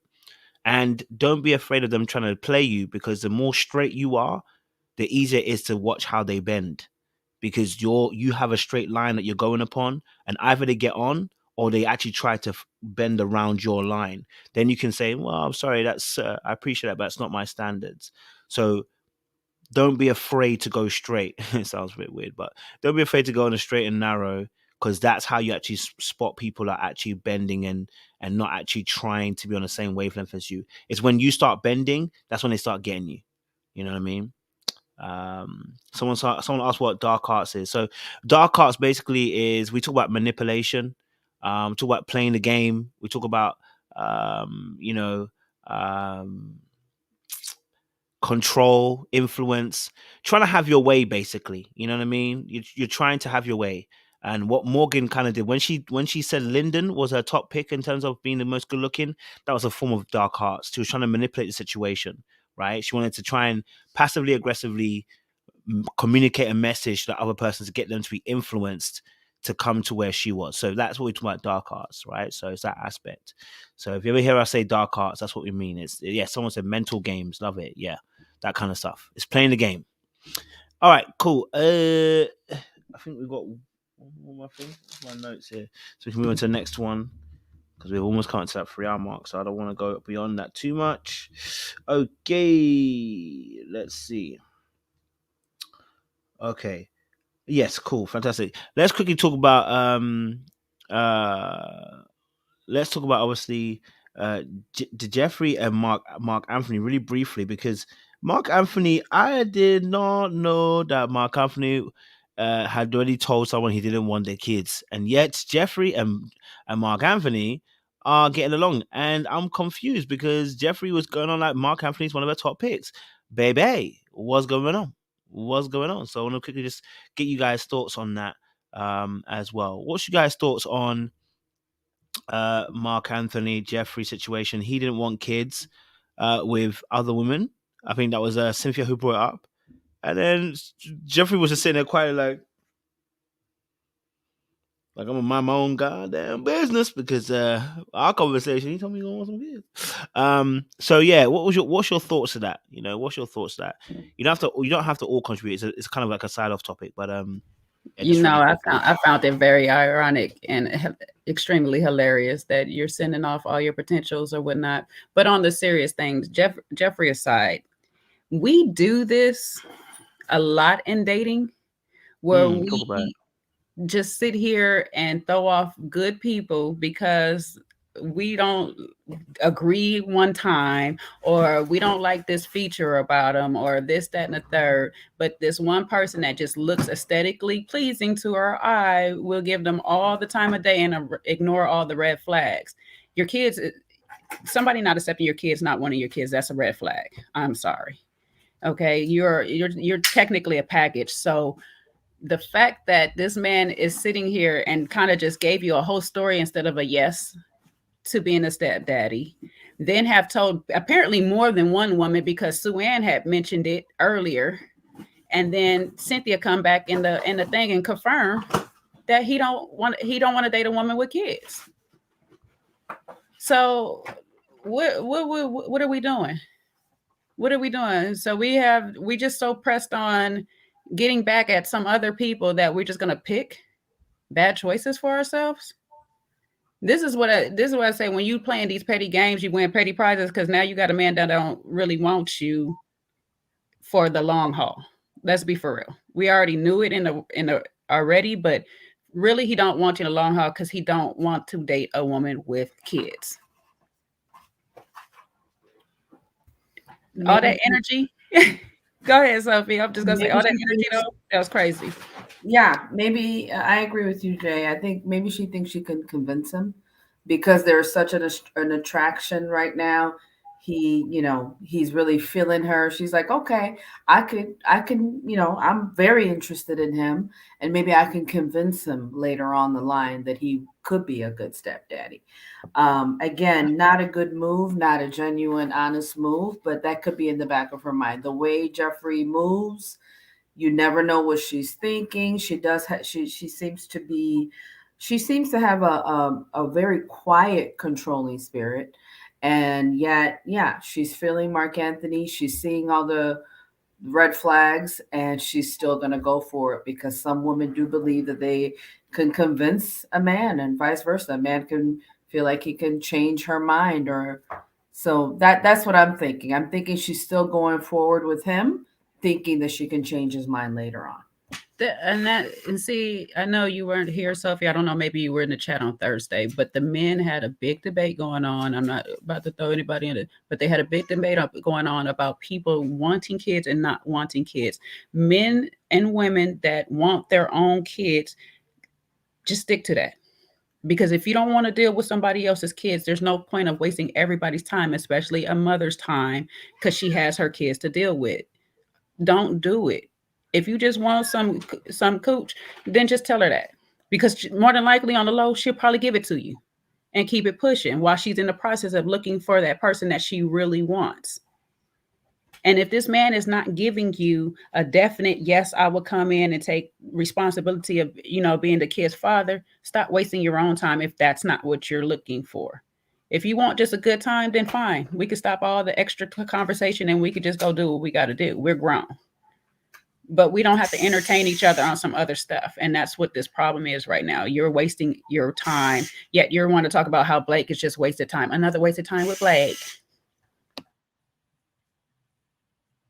Yeah, I totally agree. Like he knows darn well he don't want nobody with kids. Here says, I think he also said he wants his own children. So I think he's just so physically attracted to her. It's kind of like, I don't know if it's a thing I'm trying to get some yet. I guess I just have to kind of see more of the episodes, but I just think he's just physically attracted to her, and she's attracted to him, and I think she's starting to like him more than I think he's feeling her, I guess, personality wise. But if she knows this information now, she knows she's trying to change his mind and it's not going to happen. And Mark Anthony knows other women like him, so he's definitely going to play around with her. So she should just give it up now, just cut her losses. But like Jay said, if you're just trying to get some, then just let him know that, because I'm pretty sure he'll oblige, knowing how Mark Anthony is. But I think if we're just talking about the show, Mercedes is better for him, and he knows that. But I think because he's so physically attracted to Jefferi, maybe he's trying to convince himself, well, maybe I can kind of deal with somebody, with kids. Let me just see. But ultimately, in the end, I just don't think it's gonna ever go anywhere, because they are just on two different pages. That's kind of my thoughts. Is she aware that he wants his own kids and doesn't want anybody with kids? Just making sure. Is she aware? Is she aware that those? She is now. Yeah, she is aware, because he said it to her. He said he wants his own kids to her. Yep. Okay, so basically, there's this proverb that I know where they say, you tell the woman the truth, you let her lie to herself. So if he already told her that he doesn't want anybody with kids and she's still around, for him at this point, Jay, he knows what he wants, but he's also going to give her what she needs in order for him to get what he wants. So it's almost going back to your dark art game that you guys were mentioning, where essentially he already told her the truth and she's sticking around. So all what's going to happen is whenever he gets what he wants out of her, and it could be for a seasoned relationship that he's looking for. He doesn't have any kids, so he doesn't understand maybe, or he's not maybe trying to commit long-term to something. So it just really depends. Johan, don't mansplain. No. He's right on this. And I don't know. They're saying that he didn't tell her. I don't know. I remember him saying he wants children. So I don't know if you guys are not taking that part as him not telling her, but he told her he wants children. He did. He told her, because she asked him directly. She said, do you want your own kids? And he said, yeah, I want my own kids. What was that impersonation, JR? No, I'm not going to do it again. Come on. Listen, you heard how deep my voice is. I sound like an earthquake. Right, so for me to reach I guess what I was just getting at, Sean, is if they both understand the expectation and they're both grown adult at this point, basically, like, they know what they're in it for. And if it's not something that is long term, maybe that's what they're just gonna get out the show. But if it's pretty obvious that if you guys want something long term, on paper, this is not working based on what you guys are asking for from the dating market, essentially. So they kind of like lying to themselves, and he is lying to her if he's just trying to, sleep with her, quote unquote. So. Well, no, I mean, it's just like your prophet says, she lied to herself, because she came in telling us that she's looking for a father for her children. But then you're entertaining Mark Anthony, who is not trying to be that. So you're looking for a father for your night. Don't lie to us, okay? You're looking for somebody you could call daddy with an I. I'm on to you, sis. It's all good. Do you, boo? I was going to say, listen, Mark Anthony gave it away when he was going back and forth with DeMario. He said, what if another shorty? What if you're feeling another shorty? Remember that, Sean? What if you're feeling another shorty and she, Let's not do it in that accent. Right? So he's not serious about no Jefferi, all right? He really, I think his connection is Mercedes. And I think he's kind of playing Jefferi, playing to her ego, playing the connection up a little bit more than it actually is, just to stay on the show, safe on the show. But also, remember, he did go and rub Mercedes' feet. Like, he said, you know what? I'm going to rub Jefferi's feet, but I'm also going to rub Mercedes' feet as well. I think what's brewing, and one of the reasons why we're not seeing Mercedes, could be the fact that she's going on dates with Mark Anthony, and it's just boring. It's too good. It's too cool. It's not salacious enough. Right? So, yeah, I don't see Mark Anthony really being interested in being stepdaddy to 3 kids already. I don't see that at all. Well, Johan walked so that I can run. So I'm going to run with what he said. And absolutely, I feel like, hey, I think she's delusional. And I also think that ultimately she likes to play the game, right? So she doesn't want to look like she doesn't have the connections. So Mark Anthony is a hot commodity, and he's expressed interest in her. So she's gonna make it. She's gonna put 10 on 2. So that's what I think about that. I think that if she really wants to be ready to love, that she needs to go and align herself with somebody that makes sense, right? I think, like, ultimately, if you have 3 children, and I'm not sure if she's divorced or whatever her particular story is, but you have 3 children, right? Why would you even put yourself in a scenario with somebody that is, has no connection with children, has no children of their own? 3 kids is a lot to take on for somebody that's single and never had kids before. And really, ultimately, from everything that you're seeing, whether he said it directly, they look like they don't want to be with somebody that wants kids. So why would you do that? You guys are not aligned. You're not starting from the same basis point. And I think that I don't think she's really serious about him either. If she's honest, she seems like a smart woman. So if she's sitting there honestly thinking that Mark Anthony is going to be the guy that's going to raise her kids, yeah, she's definitely in delusional and la la land. And Sophie, to your earlier analogy, she might as well have a front door right to her bedroom, because that's going to get her better outcomes than sitting up here trying to pretend like Mark Anthony is going to be the stepdaddy to her children. And I'll land my. Not her sleeping in the living room.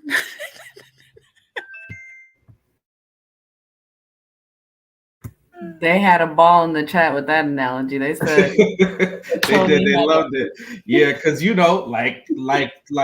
like JR said, Mark Anthony's trying to see the next shorty. You know what I'm saying? Corvée is out the door. He might be even going for Corvée. You know what I'm saying? He might hit her up like, "Yo, ma, I know you got the boot, baby, but yo, they both from Jersey. Jersey. Real quick." What you say? They both from my state. They both from Jersey, so he might hit her up. He definitely will hit her up. Be like, "Yo, Corvée, boo. I know you got kicked out, girl. I had nothing to do with it. It wasn't me, but yo, slide through." And that's it. Mark Anthony's trying to play. He ain't trying to be nobody's stepdaddy. I hear that. Go for it. Who's opening the mic? Are you safe? You no, I was going to say he's got plenty of toys to play with here. But yeah, I mean, he's definitely a favorite out of a lot of the ladies. And, I thought he was much, much, much younger than what he was. I thought he was in his early 20s, the way he was moving. But yeah, it's, again, don't lead by the looks and the attraction all the time. I think that seems to be the theme of this conversation. Appreciate it, Sophie. Yeah. Any more thoughts on this situation? Definitely some dark arts in play. That boy knows he ain't trying to look after her damn kids. Yeah. He's 3 dependents. Not me. But you know how men will do it with a little pissoir. Go for it, Sean. Yeah, and I just want her. I want to hear her regular voice, or did she just grow up that? Like, did she always talk that way? Sean? Yeah. Behave. No, I'm serious, because it's like kind of like, how the Kardashians, they have that squeaky voice. I can't even pretend. It's like an affectation. It's really not how they talk. It's just, they do it because they think it sounds like something, I just want to understand. I ain't gonna lie. When she started talking to DeMario, I think she lost it just a little bit, and it came back. Like, I heard it go away. She did, right? She did. I saw that too. I was like, gotcha. See, you knew too, yo, man. Yeah, I did. I was like, there's like 2 or 3 times where I was like, oh, it's not your real voice. You don't sound like that all the time. Her whole face changes. Her face changes. The little lines come on her forehead. Yeah, she does. She does have that Dr. Jekyll, Mr. Hyde when she changes. Exactly. Listen, there's no way she talks to her kids like in that voice. All right, there's no way. And if she does, that's why she needed a stepdaddy for the babies, because they ain't paying her no mind. They're like, Mom, miss me with that silly Mickey Mouse voice. I'll be ready for a smoke. When she comes for you, bro, I got nothing to do with you, bro. Because I ain't saying nothing, because I ain't saying nothing. If she comes after you, that's you, bro. I ain't got nothing to say All about that. commentary is done in jest, it's just, come on. No, all commentary is in your name. So whatever you say, I said is it's what done you in say. jest. It's done in jest. Whatever you said is what you Jojo say. said all commentary is done in Sean. It's done in Sean. It's not done. So now you want to distance yourself from me? Okay. Oh, absolutely. If you're making comments like that tomorrow on the men's panel. I'm gonna come with my Bible and my suit buttoned up whilst I'm there, and I'm gonna be dousing you with holy oil. And don't let Bruiser or anybody else come through, because I'm gonna distance myself too. That's how we do it. We selling folks down the road.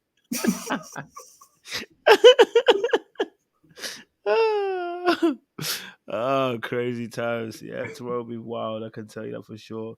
All right, cool. I think we've pretty much reached the end now. So I think the last thing was literally Blake being DeMario being kicked off, but to be honest, there's not much to say there. DeMario was kicked off. It is what it is. You don't want to touch on Jonique and her date with Blake? Man, Blake has got so much of the energy from us today. We gonna leave it alone tonight. Okay, save your energies for tomorrow's panel, men's panel. You understand? Yeah. Sorry, I was late tonight. I wanted to make sure I could say something about how Cynthia, Jonique, and Morgan have been really great to see on the show.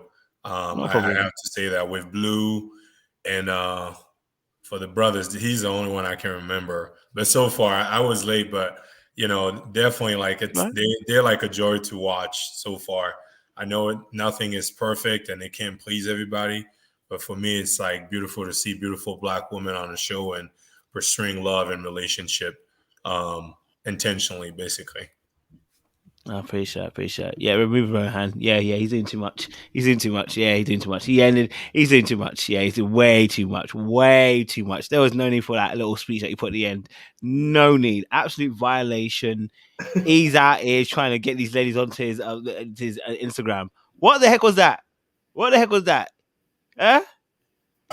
Listen, don't hate Kojo. Let the man politic. He just wants to. He gonna learn. He gonna learn tomorrow. When he said the wrong thing, he gonna learn tomorrow. That was funny. There's beautiful lines. Okay, Kojo, ladies, you are out of order today. First, you distance yourself from me. I know, man. And we go back. Like Lanyards and Jan Sports, and then now you're gonna put the poor brother. You're gonna just kick him out like that. When it's bad, we say it's bad. When it's good, let's say it's good, right? You let him know. You hold it down. Hold it down, Johan. Johan got them points, boy. Johan got them points up, boy. He on a mission. He's collecting the rings. Them Sonic rings. Ding, ding, ding. He's like City Boys up. Trust me, it's gonna be a vibe. Johan is right though. It is good to see. I'm enjoying this cast. I can't lie to you. This cast has been actually tolerant. Whoa.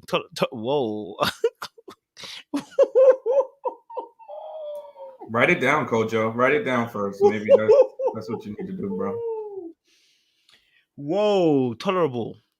This cast has been tolerable, they actually have been I've been enjoying their process. I can't lie to you. Now, of course, I know there's one or two fake people getting together, but I've actually enjoyed watching them. They're not so bad. I can't lie to you. So it's been a good season so far. I won't hate on that at all. I look forward to seeing what more madness is going to come out from these guys. But because the 3-hour mark has passed, I'm going to get Sean to do what Sean does. Now, I was going to get Johan, because Sean's out here moving mad. But Sean, please, do what you do best, sir. You better not pander. I would defer to Johan. Listen. Don't even think about it.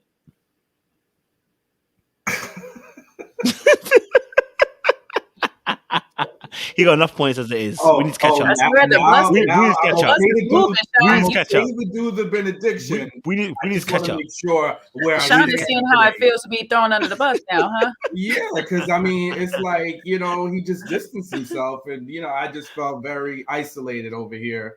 Don't feel so good, huh, Sean? Don't worry, you come back in, bro. You come back into the fold, bro. Come back into the fold. No, it doesn't. I felt distant. Okay, thank you, Kojo, for showing him how it feels when he throw us under the bus every 5 seconds. Here you go, Jay. This is when Jay tells you she's petty, believe it, okay? Because she is absolutely petty, and she has the memory of the ancient elephants because she doesn't forget anything. I seen my window, and I took my shot. Clearly, I'm the target, and you got me. Is there anything else? A public apology because I've been doing you look this. great. You look great in brown, Sean. By the way, it's really nice. Well, I like don't that make change. me blush up here. Not them noticing that you put chapstick on before you do a benediction. I That is so wild. Oh my god, that's so wild. How they started linking you to that? They're like, yeah, put a chapstick on, bro. We know you're gonna do the benediction. I don't know. Don't feel bad. I do the same thing. Deacon Sean. Thank you, Sophie. I mean, I just need a little bit of can I get a little bit of, a little bit of support out here. I'm feeling very alone, I need a safe space. Who's gonna rock me in their bosom tonight? That's what I need. But anyway, I digress.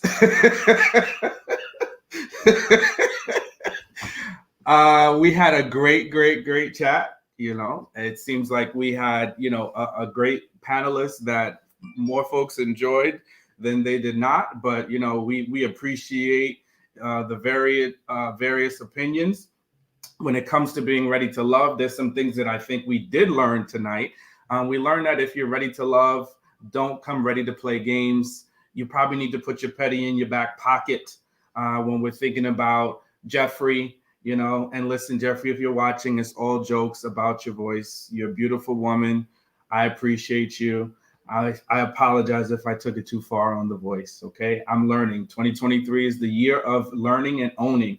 What I would say for you, Jefferi, though, if you really are moving on from someone, move on from them. Don't keep revisiting. Don't keep fighting and fussing and tussling, because that's typically a sign that there's still some level of interest. So if you realize it's time to move on, then do just that and move on. Don't revisit. When it comes to Blake, you need to, you came to this process to be ready to love. If you are going to be ready to love, then you need to show folks a little bit more, right? And leave your work at work, and your personal life needs to be your personal life, right? So work needs to stay at work. The hostility, the anger that some of the folks and ladies are feeling, it's reading through. So you need to leave those tactics at work. So please, let's not put our work hats on when we step through our homes and when we engage with other folks. And then lastly, let's be authentic and genuine, right? With people, we think about Tony and Morgan. Let's be authentic. Let's be genuine. And if we are dating, let's just do that. Let's date until it's time to be serious and be monogamous. But if we're dating, understand that dating means multiple people. It doesn't mean one. So understand that until you settle down into a committed relationship and you both are dating, know what that comes along with. Back to you, Coach. Thank you, Deacon Sean. As always, a pleasure and the benediction as well. Listen, it's been a great night of conversation today. I've really enjoyed the different viewpoints. It's been wholesome. It's been funny. It's been comedic. It's been joyous. It's been deep, and also it's been insightful as well. So don't leave here without liking the video. Please like the video. It helps with the actual algorithm as well. So if you guys are in here, we have 544 people left. We actually had over 700 you guys coming through today. So listen, you guys there's more and more people coming each week. You know what I mean? So we appreciate you guys coming through. Keep liking the panels. Share it with a friend as well. If you know someone else watches Ready to Love or is interested in good conversation and chopping it up, or maybe you're cleaning your house, maybe you're doing something and you want to just spend 3 or 4 hours in the background having some noise. That's us. Okay? All right? Choose us. All right? But listen, continue to support what we're doing. Like it, share, and subscribe. click on the bell button for notification of uploads. Before I gotta let you know, tomorrow night we'll be back on here, the men's only panel. We're talking about men things. Okay, so you want to see Johan again? Y'all better turn up tomorrow so you can see Johan again. Okay, all right, so you can see Johan again. Don't worry, by the time I get through with him, he gonna be as toxic as me, and don't worry about it. Okay, I'm playing. All right, listen, audience. We'll see you tomorrow night, 8 p.m. EST. Talking obviously about men's panel. 7 p.m. EST. We're doing Sisters as well because it's gonna be on Sunday. So if you watch the show Sisters, we're reviewing the latest episode on there. 7 p.m. EST, 8 p.m. AST. Men's panel, and the men's panel we're discussing men dealing with rejection. Okay, so ladies, I appreciate you, but it's not about you. It's about the men and what they go through. So bring your best behavior, okay, and bring your ears, all right, and bring some sensible questions and comments that we can use to guide the conversation so you can learn more about the man experience as well. All right, listen, it's been beautiful. It's been amazing. It's been wonderful, this little black book. Thank you, Sean. Thank you, Sophie. Thank you, Bree. Thank you, Jay. Thank you, JR. Thank you, Johan. Thank you, Seaway as well. I know a lot of you guys have enjoyed them as well, and you have your favorites. Keep showering them with love. And you see some people's cash up there, send them something. You see their Instagram, follow them. You know what I'm saying? Like, support the thing. Yeah? Appreciate you guys. We'll see you again very, very soon.